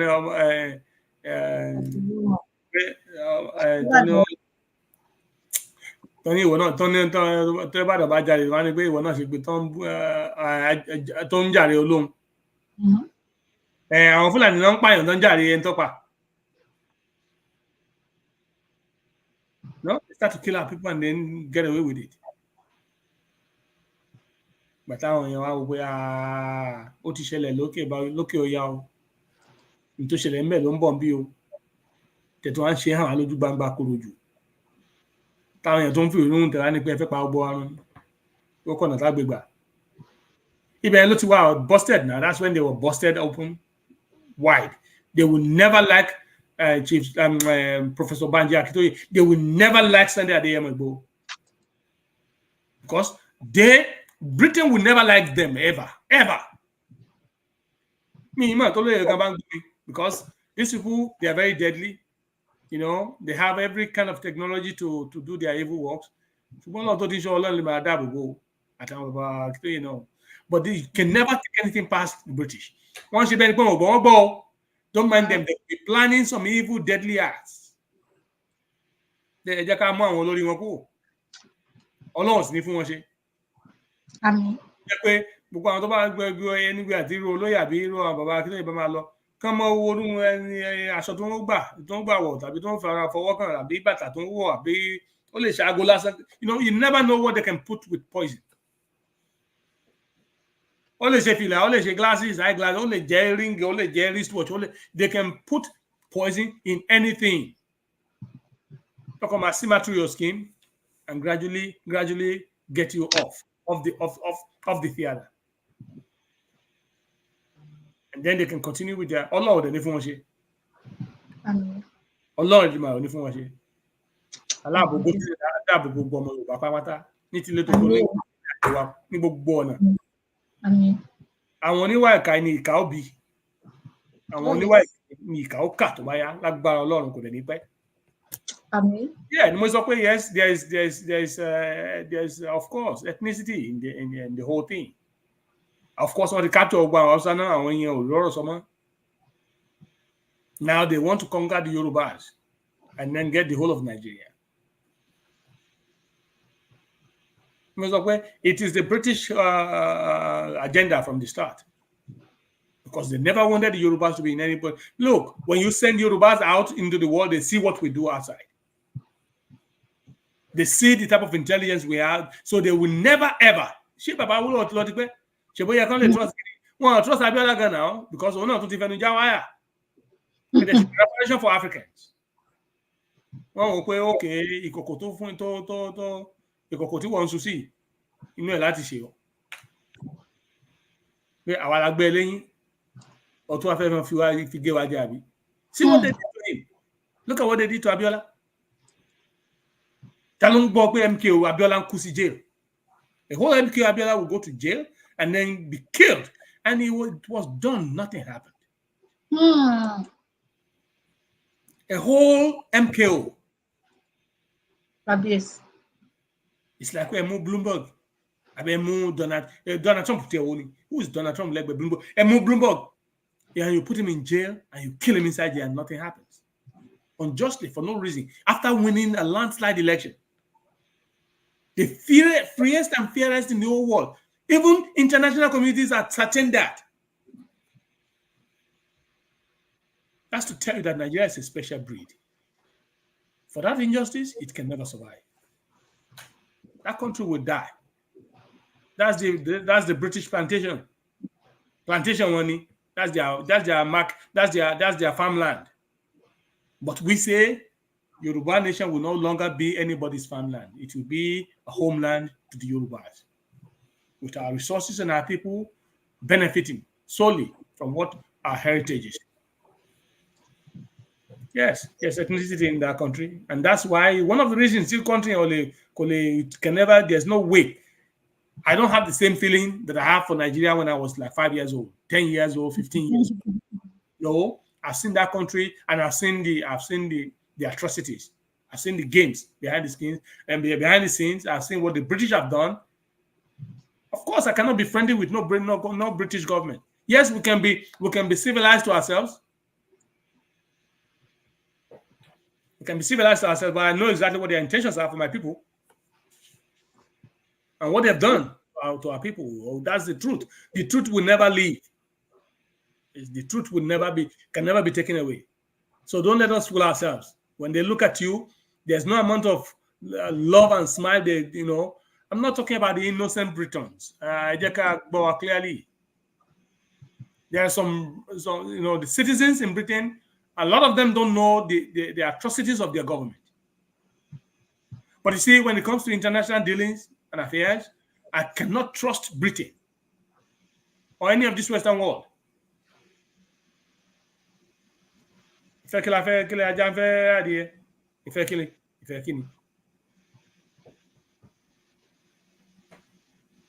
No.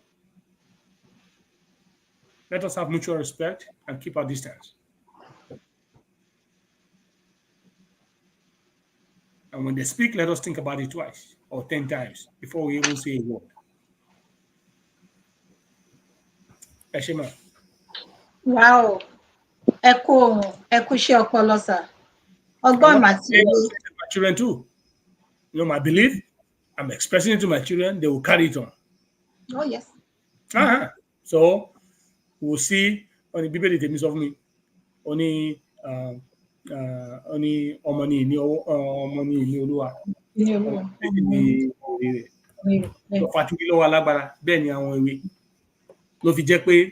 We have to tell our children what's happening with us. Let them understand our experiences. Let the facts be there to prove it right.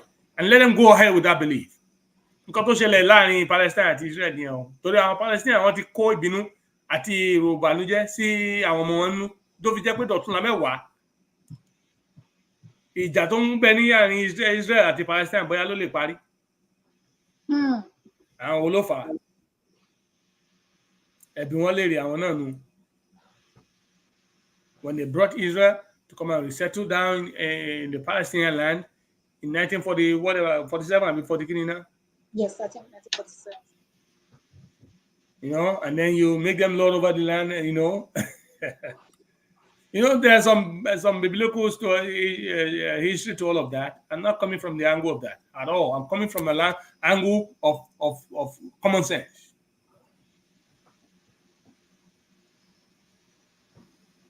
Coming from the angle of common sense.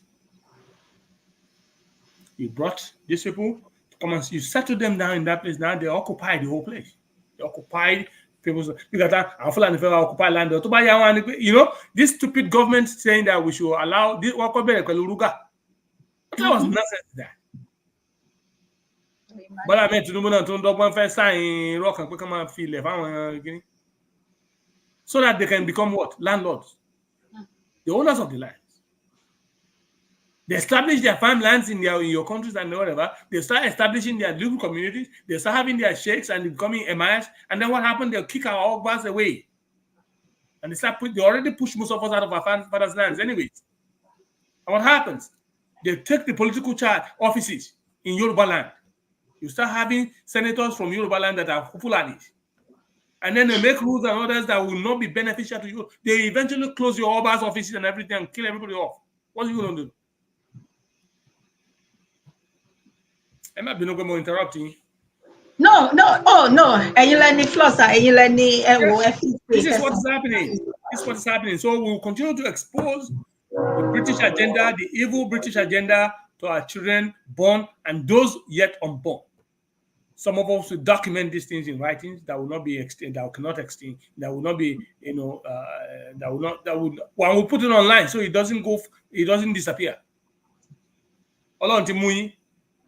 World Wide Web, Abby, it's all there. You will not be able to destroy all the evidence and the facts. And the history will always stand. And thank God, because these innocent children, Britons, these children that are growing up, they're friends with Africans. As a lot of them are also African by genetically, because of intermarriages. They're learning. They're your citizens. They will expose you. They will expose your evil deeds, and Britain will be held accountable eventually for the atrocities in Africa. Same thing with France. Those two, especially those two, Britain and France, they will eventually pay what they have swallowed.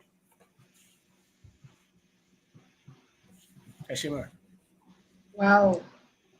Cool, sir. Mo ń wo comments, mo ń tètè pin comments àwọn èèyàn.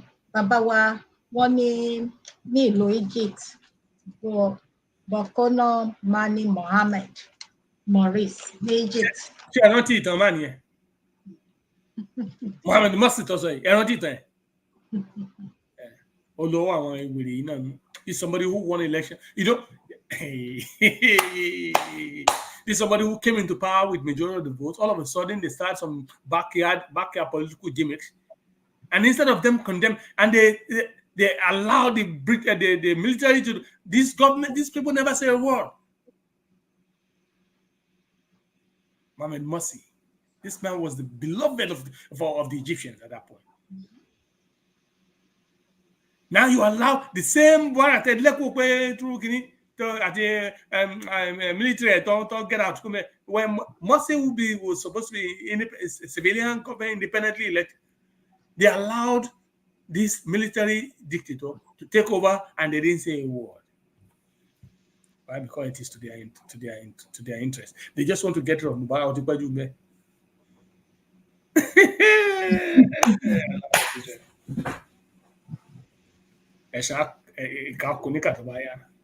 Ìyá bẹ́ẹ̀ ni rere lọ. Gbogbo àwọn tó ń gbé bùkà yìí, wọ́n á jẹ lájẹyó, wọ́n á jẹ lájẹtọ́.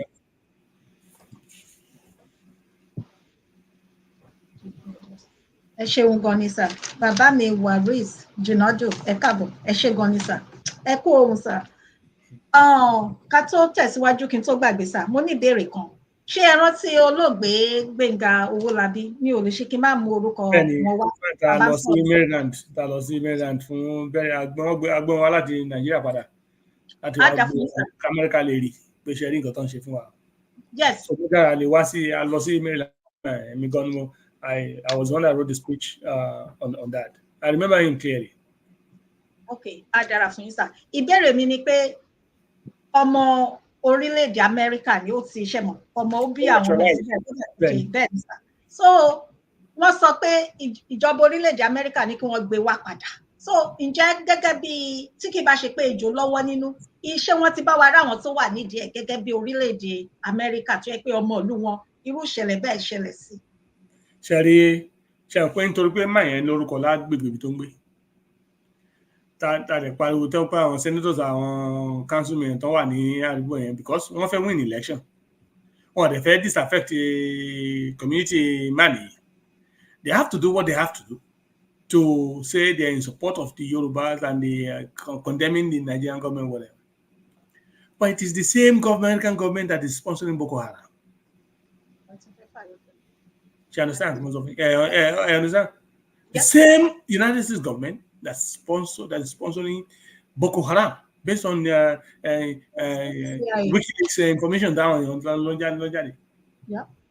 So it is okay for the politicians to politics. Oh, yes. The government policy, the covert government policies and all that is hidden. But the children that are coming into politics, or the citizens that are going into offices, especially from the local areas, until they get to the clearance for this, clearance for that, clearance, and the clearance in the level, top level information, classified information. These are where the covert businesses take place. And then we're going to find somebody. There will come a time where another Joseph will be in office. Yeah, I mean, I use that term because of way, Joseph may not be in office forever. She understand, but then there'll be a time when a Joseph will come into office. Will be one of these children that will see the atrocity. Or a little back in the day for work and know why are we doing this? What do we have to gain by doing this? What do we have to gain by being barbaric? By being killers?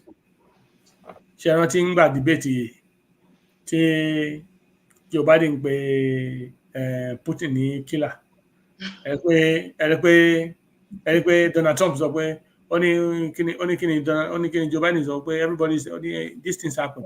Ṣé ẹ rántí Khashoggi tó pa tí gbogbo fídíò ẹ̀ mo sì ní fídíò máa yẹn pa mọ́ because mi ò lè wò bẹ́ẹ̀ ṣe pa máa nìyẹn. Tí Iran tán, Saudi Arabia, King Saudi yẹn tó rán àwọn assassin lọ pa ní another foreign country. Tọ́mọ yẹn lọ sí another, wọ́n dẹ̀ pa ní ẹnu embassy wọn bẹ́ẹ̀. Wọ́n sọ tán gé. Mi ò tẹ̀lé wò sà. And all of this, the United States have the information on Mobile America sharing video, but the video got leaked out. So America cannot keep quiet. So they were calling, killing Saudi king and they swept under the floor. Killing Donald Trump only the American interest, business interest on oil with Saudi is more important than human rights. They swept it under the ground. Nobody said a word. So when Joe Biden was calling Putin a killer, there are killers are everywhere. You are an American president.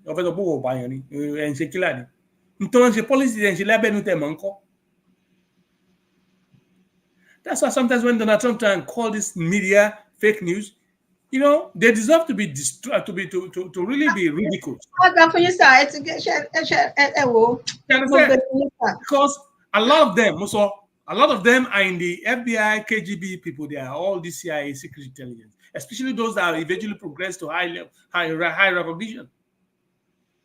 When you see them going to covering wars and all that, because they know they are spies. They are trained to be spies and intelligence officers as well.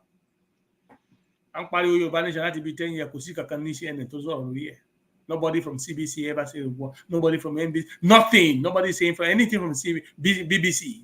They will not say a word.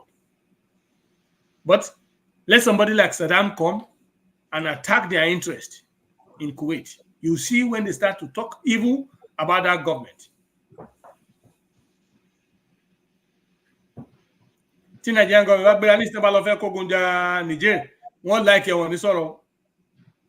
And they will love it because of town long go. Meanwhile, not so many bad things about the government of and then Burkina Faso. These people are progressive. These people are living. They left the shackles of these colonial masters. They break out from their chains, and they're trying to stay on their own. You watch those countries within the next 3-4 years. Everyone countries here, because they'll be planning on how to topple and disrupt and destroy and attack them in some way. In 3 years, watch Burkina Faso. Look at Niger. You see the progress that have taken place in those and Mali. Every nǹkan tó máa ṣẹlẹ̀ ní àwọn ibẹ̀ good things. Àmín.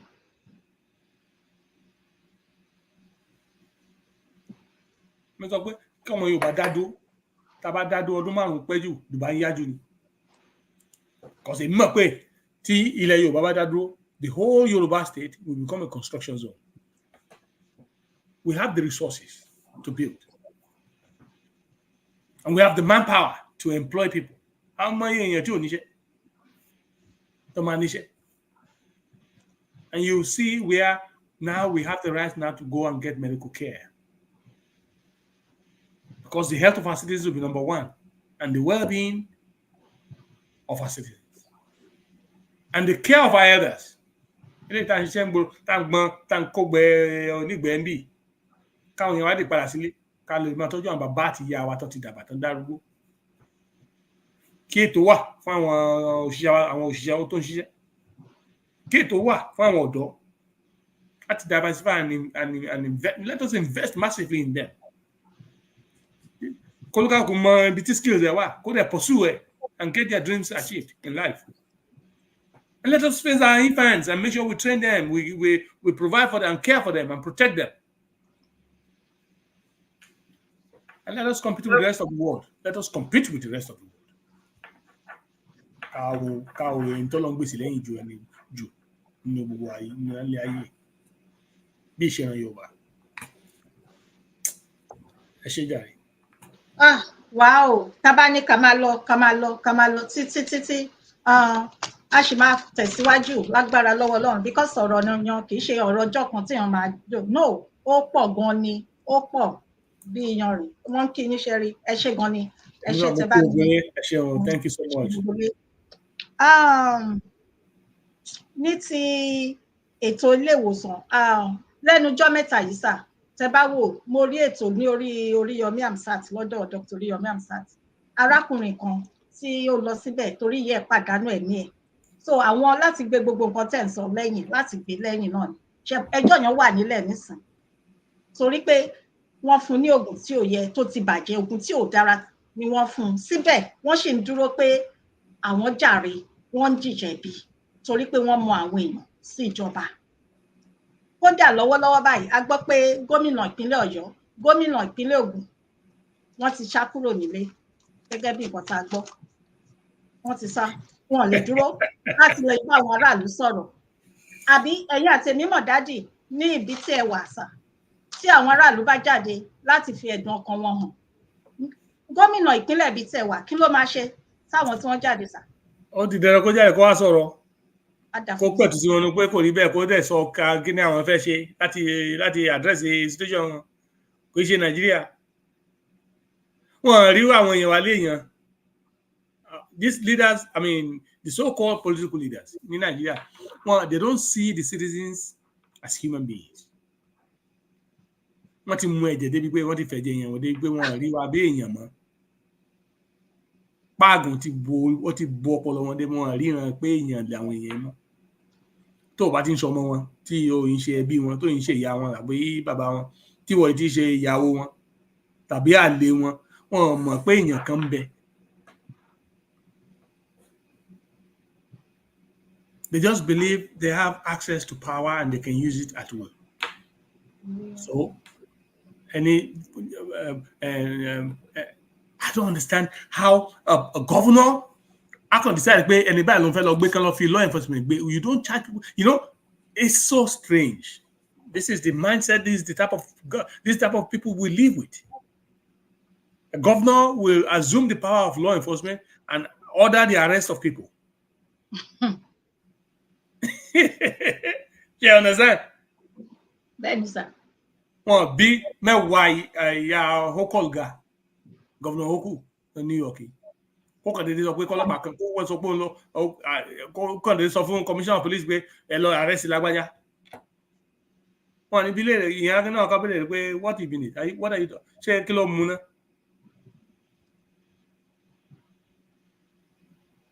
If lágbájá offends, it is not the governor that determines the offense.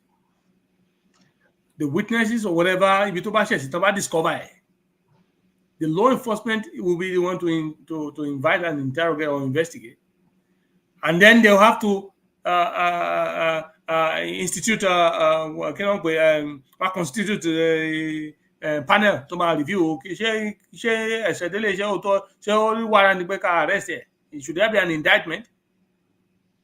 When they constitute that grand jury, and the grand jury say, okay, this is a crime, let us indict. And then they set the indictment. They will let you know. Either call report, so then can arrest you, can they book a wallet, or can one of those. But in Nigeria, governor, ordinary local government chairman, even even citizen, on the police station, or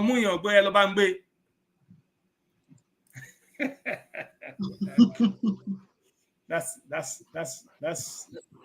èmi gbàdúrà tí ń gbèrú ayé bẹ́ẹ̀ gbèrú ìlú Ọlọ́run mi ò lè gbèrú lé bẹ́ẹ̀ mọ́ irú ìlú bẹ́ẹ̀ mi ò lè gbé bẹ́ẹ̀ mọ́ Ọlọ́run ti jẹ́ irú èmi wọ́n á kàn folú ẹ̀ ṣe sàrà ni wọ́n á kàn pàlú ẹ̀ dànù for nothing because ìbínú ẹ̀ understand wọ́n á kàn mọ̀ pé wà yìí. A máa jẹ́ kẹ́ mọ̀ ẹ má ẹjọ́ ní sùúrù ẹ má ti pè wọlé sá ẹ jẹ́ ká tí n bá ti ready ẹ má pè wọlé ẹjọ́ ẹ má bínú. That's the lifestyle they've subjected our people to. So they make sure they reduce our people to to nothing. Our people don't have the mindset that I have rights as a human being. And the people don't think, wait a minute. The fact that the governor doesn't make you alone, doesn't make you, so it doesn't give you the right to arrest anyone or prosecute anyone, no matter who are you. But mo ṣe dé Louis for the first time. Mo lọ lé after 4 years for the first time. But mo délé mo wo TV. Àwọn nǹkan tí ò ti common sí mi tí mi ò ronú sí tẹ́lẹ̀. Ó wá bẹ̀rẹ̀ sí ní appear lórí TV yẹn. Time tí mo lọ lé yẹn ni àwọn ọmọ student Ìbàdàn. Ṣé pé time yẹn sì ni àwọn student ṣì máa ń protest. Ṣé gbọ́ student protest kankan mọ́? Àwọn poli Ìbàdàn, àwọn UI Ìbàdàn, wọ́n protest the governor of Oyo State. Governor yẹn láti bí crowd wà bẹ́ẹ̀ ní ìrántí governor yẹn wọ́n ní Italy. First time we call Ole was in 1999. No, 1999. Ṣé kìí ṣe gba Jimobi? Late governor Jimobi. The governor of Oyo State in 1999. This man on TV, all sort of sound student, he point the finger by. Like big at the on kill of you. She get. Yes. Ibẹ̀ tó ti kọ́kọ́ dán sí mi pé wait a minute. Irú bí tí mo ń gbé ní ìgbà kan. Pé wọ́n bí aláya governor dà.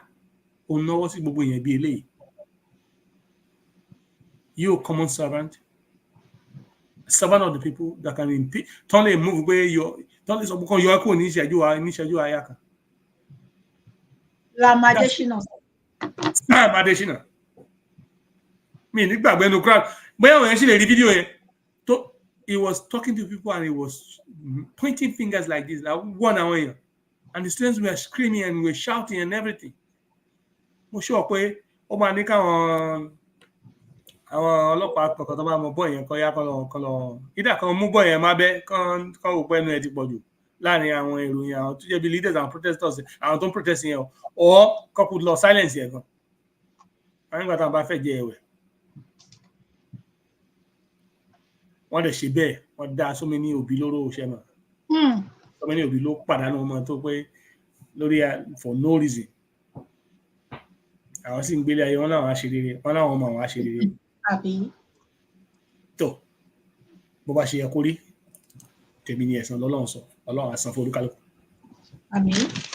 Ẹ ṣé gan ni sà ẹ kú ohùn a máa yí lọ sí abala kejì bàbá mi tí ẹ pè wọlé lẹ́ẹ̀kan yàn ẹ jọ̀ọ́ ẹ má bínú. Ìdí ni wípé màá tuntun sọ ìkan nínú àwọn bàbá mi kan tí wọ́n nífẹ̀ẹ́ Ọlọ́run nínú ayé mi àgbàlagbà ni wọ́n ṣùgbọ́n wọ́n nímọ̀ wọ́n lóye wọ́n wo ètò mi àkọ́kọ́ tí wọ́n máa mọ̀ pé mò ń ṣe ètò nìyẹn wọ́n wò wọ́n wá sọ fún mi wọ́n wá pè mí pé kí n jẹ́ káwọn èèyàn máa mọ̀ nígbà tí wọ́n bá máa pè wọlé tàbá ti so ojú ẹfúndélé yìí ẹ má bínú sà so tó bá ti tó àsìkò màá jẹ́ kẹ́ mọ̀ ẹ jọ̀ọ́ ẹ foríjì mi torí máa ń gbìyànjú láti gbọ́ràn sí nǹkan táwọn èèyàn bá gbà mí nímọ̀ràn so ẹ má bínú sà. ẹ ṣeun bàbá Arógundádé àwọn náà pè mí sí àkíyèsí wọn sà. So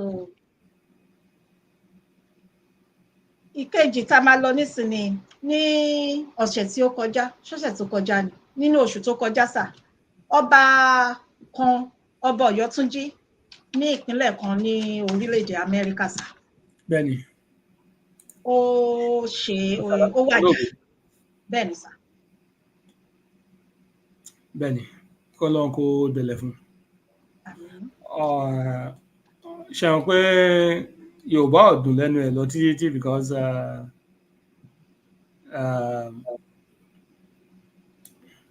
American kìíní, but ìlú kan wà ní North Carolina bí North Carolina bí South Carolina. North Carolina tí wọ́n ń pè ní Ọ̀yọ́túnjí. South ni sir. South Carolina. South ni. Yes, South Carolina sir. Yeah, okay. Yes.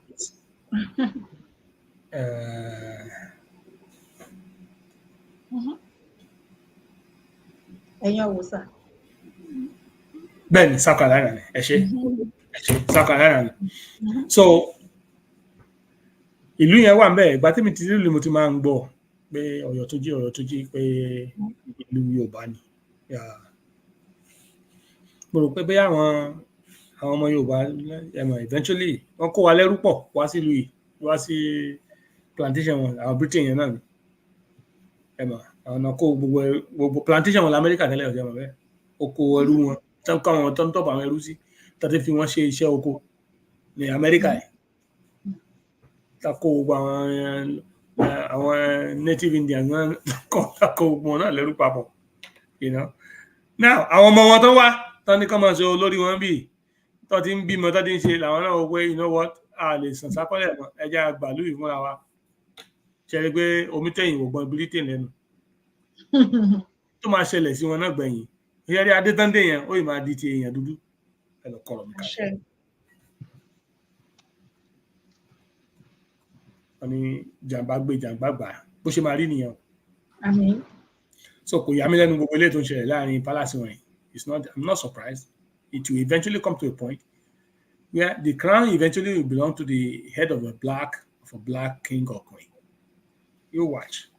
It's gonna, it might not even take too long. Emma Wona.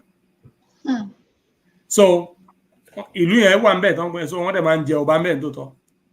Wọ́n jẹ ọba ńbẹ̀, but for whatever reason, àbúrò ọba yẹn mo rò pé ó rẹ̀ díẹ̀. Àwọn àti kábíyèsí ọjọ́ nígbọ́n mi sí omi òtó. Ó dẹ̀ gún pa. It's an unfortunate situation, but it is what it is. Àwọn ọpọlọ ó pọ̀ ní àwọn bíi náà díẹ̀díẹ̀, especially ìtàn àbátọ́jú. Lẹ́rù ṣe ń bà mí fún àwọn ọmọ ọ̀dọ́ wa tó ń lo oògùn agbóró nísìnyí. Nǹkan tó ń ṣẹlẹ̀ sáwọn èèyàn wa ó máa ń da èèyàn lórí ibu ni. Àwọn olórí wa náà dẹ̀ mọ̀ pé Nigerians are very enduring. They are very enduring set of people. Nǹkan tí àwọn èèyàn wa ń gbà ń lé ìdá mẹ́wàá ẹ̀ ò lè ṣẹlẹ̀ ń bì tí gbogbo ìlú yóò fi jóná. Ìlú táwa náà ẹ̀ tó àti tí nẹ́mọ̀ gbogbo ẹ̀.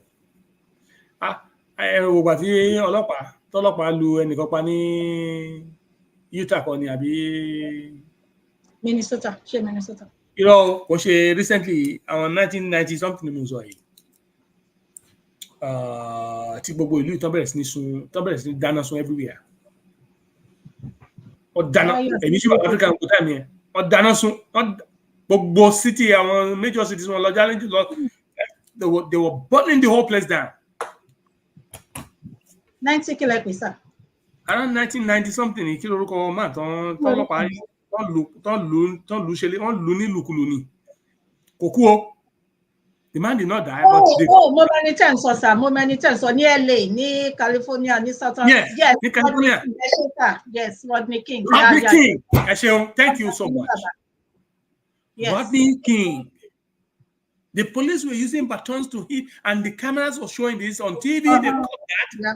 The whole city, the whole of the United States was on fire. The president had to come out. Ẹ wá nǹkan tó ń ṣẹlẹ̀ ní ọ̀dọ̀ tiwa. ẹ̀wọ̀n tó ṣẹlẹ̀ lọ́dọ̀ tiwa ìdá ọgbọ̀n kan tó ṣẹlẹ̀ ní nǹkan ní sí àwọn èèyàn wa ń lé kò lè ṣẹlẹ̀ níbi ìkílù tó dojú kodò gbogbo especially ní Britain ó yìí máa ṣẹlẹ̀ sí wọn lágbára Ọlọ́run ìlú àwọn náà orí wọn máa dọ̀ kodò tó bá yá ni torí téèyàn bá mú iná tó bá fi ń jó ọmọ ọlọ́mọ ṣé ló yẹ kó fi jó ọmọ tiẹ̀ náà wò tó bá fi jó ọmọ wọn òòṣà òkè ó dáná sun wọn yóò dáná sun ọmọ yẹn lójú wọn báyìí wọn ò rí. So it is what it is at this point. Our people are going through hell, and that's the pain. Tó ń jẹ́ kí ìrọ̀ àwọn kan ló lè máa sọ̀rọ̀ síta wọn. Ìlú wa kúrò níjọ́ ilé bàbá ẹ̀, mo dúpẹ́ lọ́wọ́ àwọn tó síwájú. Tó wò pé gbogbo ohun tó bá gbà, àfikọ́mọ Yorùbá ó lọ. Gbogbo àwọn náà ta ṣe ń gbọ́, we have no excuse. We have to contribute our own little quota. Ó bẹ̀rẹ̀ ládùúgbò pé ká sọ̀rọ̀ síta, ń tabá lóòótọ́ ká sọ. Ká má bẹ̀rù ẹnikẹ́ni bàbá lu pẹ́pẹ́pẹ́ iye kan lásán tàbá lu bàmùbàmù the same amount lásán àṣekúnú lù lálùbẹ́ ká lù lálùfàyà kí bọ̀ wáyé gbóhùn wa kán mọ nǹkan tó ń ṣẹlẹ̀ nínú ẹ̀ a ó sì fi tẹ̀kalẹ̀ so that àwọn tó ń ṣe ìwà bíi iṣẹ́ àwọn á lè máa tọ̀ wọ́n lẹ́yìn ó tọ́ ni bí ẹ̀ bá ṣe dáadáa iṣẹ́ rẹ̀ ó mọ̀ tọ̀ lẹ́yìn tìtàwó lọ́wọ́ láyé tá à ń sọ yìí ohun orí ìtàn tí ó tẹ̀lé ti Ọbásanjọ́ lẹ́yìn àwọn ti Britain náà a mọ̀ sọ tiwọn náà ló bá yá àti ń sọ lọ báyìí gbogbo ìwà ibi tán ti ṣe àti ti France gbogbo ìwà ibi tán ṣe sáwọn ọmọ aláwọ̀ dúdú gbogbo ẹ̀ náà wà documented now and then we speaking out whatever we say we also live after us. Yes. If it be true, let it justify us and justify the cause. If it be false, let it be cause retribution. But I would any paro also to amela also. Ani we be akube ni àwọn bá tèmi wí o. Àwọn lè ta sọ na sọ náà. So kọ́nà kó dẹrẹ̀ fún ẹni rẹ̀ mo rò pé bóyá láìpẹ́ bóyá wọ́n á jẹ ọba míì ní Ọ̀yọ́túnjí àmọ́ ìgbọ̀tẹ́ bá gbọ́ hopefully àwọn ọmọ Yorùbá tá bá wà ní agbègbè tá lè lọ bẹ́ẹ̀ láti lọ it's once in a history it's a historical thing and let's promote our culture. It will be good tá bá lè support it and go and witness that event. That would be nice. Unfortunately ìlú yẹn wà nínú àwọn ìlú tí bàbá Akíntóyè fẹ́ visit tó bá wá sí ìlú yìí Ọlọ́run á jẹ́ kán lè wá láìpẹ́ láì jìnnà. I hope he can still go there despite what happened. Fún àwọn ẹbí tí ìbànújẹ́ ìṣẹ̀lẹ̀ kọ́lọ́run kó bòróró sí ojú ọgbẹ́ wọn irú nǹkan báyìí kọ́lọ́run báyìí kó bá ọ dáwọ́ ẹ̀ dúró kó má jẹ́ kó ṣẹlẹ̀ sí ìran wa alágbára méjì náà kó fọwọ́ agbára dì wá mú. Gbogbo ẹ tí wọ́n bá sì ní àìlera ẹ jẹ́ ká mójútó ra wa kì í ṣe ebú kì í ṣe nǹkan tí it's not if you have medical issues and conditions be it physical mental as well, please seek help, seek assistance. Ká mójútó and let us stay within our maintain our medication regimen, follow up with our as appropriate. Àwọn tá bá sì nírú àwọn èèyàn bẹ́ẹ̀ lẹ́gbẹ̀ẹ́ ká ti mọ àwọn nǹkan tó jẹ́ bí causes tó lè jẹ́ bí nǹkan tó lè stimulate tó lè cause aggressive behavior. Let us understand their plans and understand the interventions, how to de-escalate. Ẹ má jẹ́ ká fojú di nǹkan kan. Ọlọ́run ní jẹ́ ká ṣe rí o. Àmín o. Bó ṣe wọ Ọlọ́run ló ń ṣọlá ẹ̀ṣá. Ẹni tó sùn kọ́lọ́run kó jẹ́ kó sùn rí o. Àṣẹ. Tó fi sílẹ̀ kó má bàjẹ́. Àmín. ọba mi tí ó jẹ́ kí ìgbà rẹ̀ kó tu àwọn ọmọ Ọ̀yọ́túnjí kó tù wọ́n lára kó tùbà kó tùṣẹ́. Àmín. Ẹ ṣé. Ẹ ṣé gan ni sà, ẹ kó ohun èèyàn mi ìyá wa mọ́mí Stella Ọlátúnjí káàbọ̀ sórí ètò ìfiṣẹ́ ní ẹ bá mi kí òrèké lẹ́wà àti gbogbo ilé àti dájì. Ẹ ṣé gan mà. So ẹni tó bá fẹ́ pè wọlé nísìn a ti ṣí ojú òpó sílẹ̀ báyìí so láti lè pè wọlé. Ẹ ṣé gan ni, ẹ jẹ́ kí n pe bàbá mi yàn.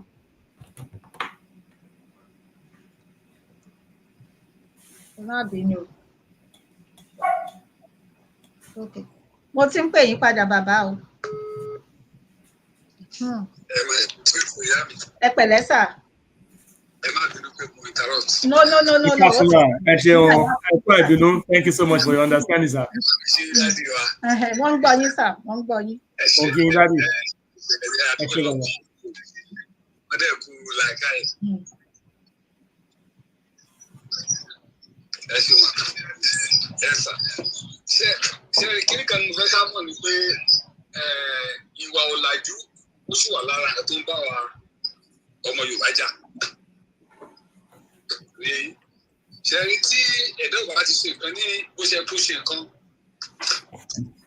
àìlájú àìdẹ̀lájú yẹ̀ ni gbogbo tó ti ṣe wọn àjọ tó ń pè ní kán ṣe lé ní ìlú tó tùbà ti pẹ́ ni. Àwọn ti gbé àwọn olùkọ́ kan náà láfíríkà yẹn náà tó yẹ pé wọ́n ń gba gbogbo tó tán fi yí wọn lára Nàìjíríà. Wọ́n ti gbà kan tán increase owó bread ní Senegal. Gbogbo àwọn Senegal ló jáde ó gbà tó dàbí gbà tó bá ní cent sórí owó bread. Gbogbo ló jáde gbá ẹ ṣe máa fọ́ kún bread. Kò dàbí ọ̀dọ̀ wa. So kò tẹ́lẹ̀ tẹ́lẹ̀ fi di pé mo kọ́ lóye láti bẹ̀rẹ̀ foundation náà wrong foundation ni and British wọ́n ti gba foundation lóye jẹ́. So àárín ṣe kankan náà yóò lọ̀rọ̀ yìí kí wọ́n á sọ̀rọ̀ jù àárín ṣe kankan náà pẹ̀lú àwọn pípù yìí pẹ̀lú àwọn tó wà bẹ́ẹ̀. Wọ́n rọ àwọn èèyàn wa tọ́jú ọ̀pọ̀ jẹ́ ká túbọ̀ gbẹ́rù mọ́ ọ̀rọ̀ Yorùbá nation wa yìí kó lè tẹ̀ wá lọ́wọ́ kó lè ṣiṣẹ́ ká lè gbé gbèsè ayé gidi àtàwọn tó wà ń ta àtàwọn tó wà ń lé pàápàá jùlọ lórí àwọn ọmọ wa. Sọlá gbọ́dọ̀ Ọlọ́run adé fún wa ṣe kí n má gbá kókó. Ẹ ṣeun gan ni sà. Ẹ ṣe ẹ ní dání kan ṣe ní ayé yín. Ẹ ṣe kan. Yes. Daddy, mi ò mọ̀ bóyá ní nǹkan tẹ́ máa bá wa sọ sí. Má bínú sí mi for a brief moment I was monkas bí Ọ̀yọ́túnjí yẹn ṣe bó ṣe wá sáyé. Okay. Understand? And 1970, no, that New Zealand was when that so and it was created by one man, Oba Futola Adelabu ADEFUNMI the first. Ẹ mọ̀ pé ọmọ Yorùbá tí ò gbàgbé ìrìn ẹ̀ ni. And then wọ́n dẹ̀ move Yorùbá Shrine Temple tó wà ní Harlem. Wọ́n move ẹ̀ lọ láti ibi lọ síbẹ̀. 11 acres of land, 27 acres ní ibi tí máa yẹn rà tó fi sọ odidi ìlú yẹn kalẹ̀ síbẹ̀. I think it's one of the names tó yẹ ká máa rántí as one of our patriotic songs. Nínú ìran wa Ẹ̀fútọ́lá Adélabú Adéfúnmi kọ́lọ́n kó délẹ̀ fún ẹni rẹ̀ o. Ọmọ ẹ̀ náà ló tún wá wàjà yìí, ọmọ ẹ̀ tó jọba yìí ní ẹ̀ tó tún. It was ADEFUNMI the second. Yes. May he so rest in peace. Ẹ̀kọ́ tó kọ́ èmi ni pé ibi tí ọmọ gbogbo ibi tó wù kọ́ ọmọ Yorùbá wá tá a bá sọ ìran wa nù tá a nífẹ̀ẹ́ ìran wa ẹ jẹ́ ká yé mọ̀ pé Yorùbá ni wá ká ṣe ohun tá a lè ṣe a lè sọ ọjọ́ ọ̀la. No, it's a known community now in this country especially. Ó yẹ kó move wọn lọ sí Georgia in time kan but then mo rò pé àwọn èèyàn ò fẹ́ kán move kó ládùúgbò yẹn eventually.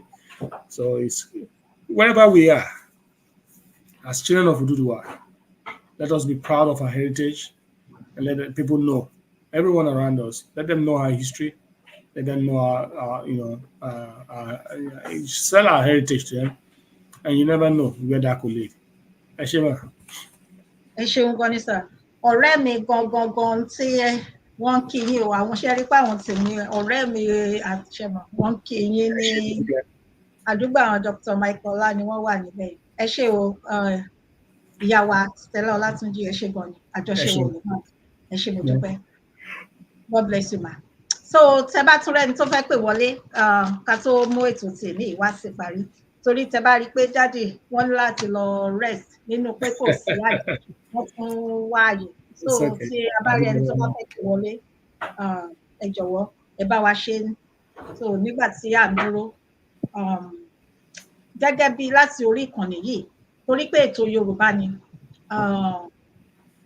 nípa ọba Ọ̀yọ́túnjí tí wọ́n wàjà, ó ṣe ni láàánú lọ́pọ̀lọpọ̀. À ń gbà ládùúrà pé kí Ọlọ́run kó jọ̀wọ́ kó bá wa dẹlẹ̀ fún ẹni rere tó lọ, kó bá wa tu àwọn ẹbí wọn nínú, torí pé ọ̀dọ́ ni, kì í ṣe ẹni tó dàgbà kan lọ títí. Ó ṣe ni láàánú, àbúrò ẹ̀gbọ́n ẹ̀. So ẹni tó bá bí ìmọ̀ràn tí bàbá wa gbà wá, tí a bá rí ẹnikẹ́ni tí a bá mọ̀, bóyá ládùúgbò wa ni, bóyá lábàárò, tí wọ́n bá ń jẹmọ̀, tó bá kù díẹ̀ káàtó, tí wọ́n nílò ìrànlọ́wọ́ nípa ti ọpọlọ, ṣẹmọ̀, ẹ jọ̀wọ́ ẹ jẹ́ ká mú wọn láti lọ, ká gbà wọ́n nímọ̀ràn láti lọ sílé ìwòsàn. So wọ́n á bẹ̀rẹ̀ sí ní gba ìtọ́jú tí ó yẹ. So irú eléyìí kò tún ní ṣẹlẹ̀ mọ́ lágbára lọ́wọ́ Ọlọ́run. Àmín. Bí èèyàn ṣe jẹ́ nìyẹn. So tí kò bá sí mọ́, mo rò pé kò sí àwọn tí wọ́n tún fẹ́ bá wa dá sí ètò. So fún ìdí eléyìí a máa mú ètò tèmi, a máa mú wá sí ìparí. Ká tó wá máa lọ, tẹ́ bá ti bá mi subscribe, ẹ bá mi lọ sórí YouTube mi Fúnkẹ́ Ìyálájé, ẹ bá mi subscribe, ẹ bá mi like. Àná ẹni sísítà mi kan sọ fún mi, wọ́n ní àwọn orí tí bá tún ti jáde mọ́ ní orí YouTube kò gbọ́dọ̀ rí bẹ́ẹ̀ o, ẹ jọ̀ọ́ ẹ jẹ́ kí n mọ̀. Tẹ́ bá ti bá mi subscribe, ẹ máa rí aago kékeré ní ẹ̀gbẹ́ báyìí, ẹ jọ̀ọ́ ẹ bá mi turn it on, so tá bá ti jáde ẹ máa lè rí tá bá ti jáde. Ẹ ṣé gidigidi gan ni. Tẹ́ bá ti ń kúrò lọ́dọ̀ mi, ẹ bá mi lọ sí ọ̀dọ̀ Dr. Michael Ọlá náà. Ẹ ṣé. Ní orí Facebook Fúnkẹ́ Ìyálájé Global, òun ni mo ti ń ṣe ètò. Tí wọ́n bá jẹ́ kí n rí pín, good. Tá bá dẹ̀ rí pín, torí ẹ̀ mo ṣe ń pariwo ti YouTube. So ẹ jọ̀ọ́ torí Ọlọ́run, ẹ ràn mí lọ́wọ́, Ọlọ́run á ràn gbogbo wa lọ́wọ́. À ń ṣe eléyìí torí ìran wa, torí pé ìgbà tí dáàdì ń sọ̀rọ̀ lẹ́ẹ̀kan, wọ́n ní ká máa fi nǹkan tá à ń ṣe ká jẹ́ káwọn ọmọ wa máa mọ̀, ṣe mọ̀, torí ọ̀la, torí pé a nífẹ̀ẹ́ ìran wa. Bẹ́ẹ̀ ni, ìfẹ́ ìran wa ló ṣe pàtàkì, ló ṣe kókó. Òun ló jẹ́ kí a máa ṣe nǹkan tá à ń ṣe yìí. Kò sí nǹkan kan méjì kan téèyàn fẹ́ gbà níbẹ̀. Bẹ́ẹ̀ ni. So ó dẹ̀ máa ṣe kí ni, ó máa lọ bẹ́ẹ̀ ni. Ìdí nìyẹn tí mo fi sọ pé àwọn ò níbì kankan rè, bí Ọlọ́run ṣe ń bẹ tí ẹ̀mí ẹ̀ wà, no going back. Òun nìkan tó wà nílẹ̀ lórúkọ Jésù. Yes. So ẹ̀yin èèyàn mi, ẹ jọ̀wọ́ ẹ ràn mí lọ́wọ́. Bẹ́ ṣe ràn mí lọ́wọ́ tẹ̀ ń dúró tì mí, Ọlọ́run máa bá mi dúró sí ilé àti ọ̀nà yín lágbára lọ́wọ́ Ọlọ́run. Ẹ ṣe ewu gan ni ní ọ̀pọ̀lọpọ̀. Ìyẹn lọ bẹ́ẹ̀. Gbogbo ẹ̀yin ará ilé mi, bàbá mi àti ẹ̀yin màmá mi, ẹ kú àtàárọ̀, ẹ ṣé gidigidi gan ni. Tẹ́ ń bá mi comment, tẹ́ ń bá wa comment, tẹ́ ń kí bàbá ẹgbẹ́ ẹ̀ṣẹ̀ mọ̀, wọ́n ní yínníyínní kẹ́ni ṣe mí. Ẹ ṣé gidigidi gan ni o. Ojú òní sì yín lágbára lọ́wọ́ Ọlọ́run. Ọlọ́run máa bá mi dúró ti rí àti ọ̀nà gbogbo yín. Àmín. Ìjáde àti ìwọlé yín ó máa mú ayọ̀ wá o. Àmín. Ẹ nímọ̀ kúrò àtẹ̀yìn àtẹ̀mí títí tá máa fi dàgbà, tá máa fi dògbó, tí a máa fi kọjá lọ sí ọ̀dọ̀ Ọlọ́run Elédùmarè. A nímọ̀ kúrò lórí ọmọ, lórí gbogbo nǹkan tó ń dùn wá nínú lágbára lọ́wọ́ Ọlọ́run. Ẹ ṣé gidigidi gan ni o. Mo dúpẹ́. Mo wá lọ sí ọ̀dọ̀ àbẹ̀gbẹ́ Dr. Abiodun Òjó, mo fi tọ̀wọ̀tọ̀wọ̀ dá orúkọ yín sà. Ẹ ṣé. Ẹ ṣé gidigidi gan ni, ẹ kú gbogbo gbà, ẹ kú àdúró tì mí. Bẹ́ ṣe ń dúró tì mí, ọ̀run máa dúró ti ilé àti ọ̀nà yín. Àmín mà, ẹ ṣé. Ọlọ́run máa bá mi ṣe gbogbo nǹkan tí ń ṣe ti yín ní àṣepé. Àṣẹ. Àánú ní gbogbo ọ̀nà ó máa fọ̀n fún yín, fún aya àti fún gbogbo àwọn ọmọ yín lágbára lọ́wọ́ Ọlọ́run. Láti ìran kíní yín, torí pé ẹ̀ ń ṣe eléyìí fún ìran yín, láti ìran kíní yín títí dé ìkeje, àánú ni wọ́n máa rí gbà lágbára lọ́wọ́ Ọlọ́run. Àṣẹ ọ̀run ti gùn, àṣẹ àwọn wòlíì ni mo fi ń sọ̀rọ̀. Àṣẹ ọ̀run ti gùn, kò yí padà lágbára lọ́wọ́ Ọlọ́run. Ẹ ṣé gidigidi gan ni lọ́pọ̀lọpọ̀. mi ò lè dúpẹ́ tán o mo mọ̀ yìí pé èmi àti yín náà ti ríra lẹ́ẹ̀mélòó kan ṣùgbọ́n àwa ẹ máa rí gbogbo àwọn ẹbí mi nígbà tí àsìkò yẹn bá tó ó ní àwọn nǹkan kan ni kò sí ni ẹ máa dé kò tiẹ̀ sí ni ẹ lè rí yẹ ṣáàlì alágbára lọ́wọ́ Ọlọ́run ó ti plunge ṣùgbọ́n gbogbo ẹ ṣáà jẹ́ ká máa wò bó ṣe lọ sí alágbára lọ́wọ́ Ọlọ́run. ẹ ṣé mo dúpẹ́ mo kí gbogbo. no ẹ dín sùúrù sá o ẹ bá mi kí handsome young ṣe àwọn pé mo sọ pé nǹkan tó kàn dùn mí jù nìyẹn nígbà tí mo ti fojú rí ìwọ́n sì kò ṣe nǹkan kan so ẹ bá mi kí àdúrà náà dáadáa àti mọ́mì màmá àgbà wọn àdálẹ̀ o lórúkọ Jésù ẹlẹ́yìn kò ní ṣíwájú lọ ẹ ṣé gidigidi gan ni Ella best friend mi I love you so much ọmọ olóríire wo á ti wà papọ̀ tó bá yẹ èmi àti Ella gan máa ṣe show torí kò bá náà ní nísìnyí kò tí that would be nice. bẹ́ẹ̀ ni o yes ọmọ mi ó ti di ọmọ mi ó ti di bẹ́ẹ̀ ni mo sọ so best friend mi so ìgbà tó bá yá a máa dìjọ yes so bó ṣe jẹ́ nìyẹn ẹ ṣé gidi gan ni mo dúpẹ́ o so mo gbé fún yín sà. ẹ ṣé mo dúpẹ́ Ìyálájé ẹ ṣeun ẹ kú ọ̀rọ̀ ìlú lágbára Ọlọ́run ẹ ní ṣe lásán lágbára Èdùmàrè Ọlọ́run á san fún yín dáadáa ìṣèlú ẹ̀yin nìkan gbogbo èso tọ́lọ́run fi fún yín gbogbo ohun tọ́lọ́run pèsè fún yín àtèyí tó mí àtèyí tí ò mí Èdùmàrè bá ń pa wọ́n mọ́ á sì bùkún wọn á sì fòmí ni wọ́n ní fàìsàn ló gbà ní ṣiṣẹ́ lágbára Ọlọ́run Èdùmàrè ẹ ó gbẹ́rù tí yín dórí lágbára Ọlọ́run ayé ò ní tẹ́ ìgbérù yìí gbogbo tẹ́ máa ṣe àmà yọrí sí dáadáa thank you for the grace orí ọ̀fẹ́ ni mo dúpẹ́ Ọlọ́run tó ń ṣe ìfẹ́ tó lọ́wọ́ fi sáàrin Ọlọ́run èṣù níbàjẹ́ ayé èṣù àwa náà ò ní jọra lójú Ọlọ́run ní jẹ́ ká tẹ́ níwájú ara wa lágbára Ọlọ́run á jẹ́ ká bá a ṣe pẹ́pẹ́pẹ́ lágbára ọjọ́ ayọ̀ ní gbogbo ìgbà lọ́lọ́run á ṣe ọjọ́ wa o ẹ ṣé mo dúpẹ́ fún ètò tòní mo kí gbogbo àwọn olólùfẹ́ ètò Ìyálájé ẹ ṣeun ẹ kú àdúrótì Ọlọ́run á dúró tì yín Ọlọ́run á nífẹ̀ẹ́ yín Ọlọ́run á bùkún yín Elédùmarè á gbé yín ga ìfẹ́ yín Elédùmarè á bá mi fi fún yín á fi fún yín gẹ́gẹ́ bí tinú yín á sì ní ìmú iṣẹ́ ò ní dáadáa ẹ ṣeun títí jọ́ mẹ́jọ agbára Elédùmarè ìwà lámọ̀bọ́ lágọ̀ọ́ lódò lágọ̀ọ́ wa á ní gbọ́rọ̀ ìgbésí ẹnikẹ́ni ẹ ṣé. ẹjọ́ ẹ má ti lọ dájú ẹjọ́ ẹ̀mí ò mọ̀ mo fẹ́ kẹ́ take note kíní tí mo pín ènìyàn láti ọ̀dọ̀ bàbá Wálé Ìkújọ so mo fẹ́ kẹ́ take note.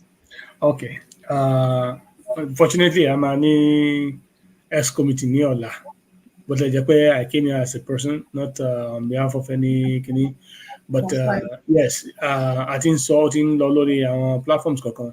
Ọ̀la ni executive council meeting. Yes, an executive council meeting. Láti discuss àwọn issue kankan. It's going to be one of the topics. Màá dẹ̀ mú àdí àtọ̀sọ̀ wáyé pé kéèyàn kan lọ bẹ̀ kan lọ visit. So láti lọ commiserate pẹ̀lú wọn. I'll bring it up. Mi morúkọ ẹni tó suggest. Wálé Dádì Wálé Ìkújọ mi. Okay. Èèyàn wa ni wọ́n ní Ẹ ṣé mo ti get it right. Ẹ ṣeun, thank you so much for the suggestion. I appreciate it. Mọ́mí Táíwò Jọládé ẹ ṣé gan ni o, ẹ káàbọ̀ mà, ẹ ṣé God bless you mà. Ẹ ṣé gan gbogbo lé, ní ìrìn jù báyìí lọ. Ẹ ṣé o, ó dàárọ̀ o, ẹ bá wa kílé o. Thank you. Dádì, ẹ bá mi kí gbogbo lé sà. Ẹ ṣé Dr. Michaela, tètè yín bá ń já ọ̀gá mi, ọmọ bàbá mi, ọmọ ìyá mi, mo kí yín o, ẹ kúṣẹ́ o, kò ní rẹ̀ yín lágbára lọ́wọ́ Ọlọ́run. Yes, ẹ ṣé gan ni. So, thank you. Yes sir. Ẹ ṣé Dádì. A tún máa sọ̀rọ̀ sà. Ẹ ṣé gbogbo lé. Ó dàárọ̀ gbogbo lé o.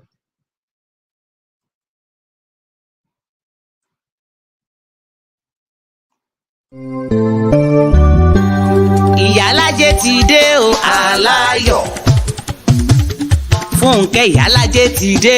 Pèdèpèdè tó méde pè níwájú elédè tó gbèdè lọ́wọ́ melédè tó fi kọ́ melédè jẹ.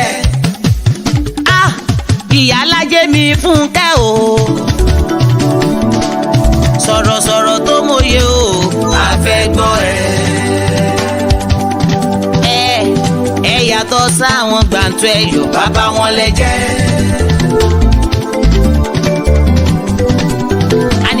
Ẹ yàtọ̀ sáwọn gbàǹtọ́. dáńtọ́ ẹ̀yìn bàbá wọn lẹ jẹ́. níbi ká sọ̀rọ̀ kó dáńtọ́ ẹ̀yin mà lẹ́ni. níbi ká sọ̀rọ̀ kó mọ́ ọpọlọ wá ẹ̀yin mà lẹ́ni. ìyálájẹ́ mi ò alára o. ìyálájẹ́ ni o pé kẹ́ máa wá. ó ní kẹ́ jẹ́ ká pàdé lórí ìkànnì yìí o. èmi àti Dr. Michael o Michaela o bàbí Ọlágúnjú ó ní kẹ́ máa bọ̀. ó ní fàgọ́gù o lóní kájọ wá ẹ jẹ́ ká sọ̀rọ̀ àsọyé pọ̀ lórí ìkànnì yìí o. lórí ìkànnì alájẹ́ mi fún kẹ́ ẹ o. ọmọ wọn ní sàkè ọ̀rọ̀ gbẹ àgbẹ̀dẹ ọ̀rọ̀ bàbá o. kò mà sẹ́ni tó lè mọ̀ pọ̀ bí ò bá sọ lọ́mọ o.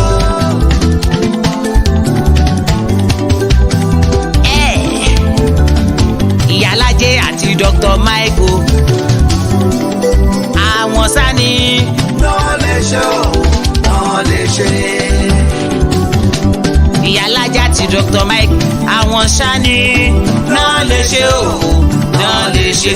ọ̀rọ̀ lórí ìgbéyàwó àwọn ni o. lórí ọ̀rọ̀ ilẹ̀ Yorùbá àwọn ni o. lórí ọ̀rọ̀ orílẹ̀-èdè Nàìjíríà àwọn ni o. lórí ohun tó ń trendy lágbàáyé àwọn ni o. ìyálájẹ́ àti Dr. Michael ló ní kẹ́ máa bọ̀.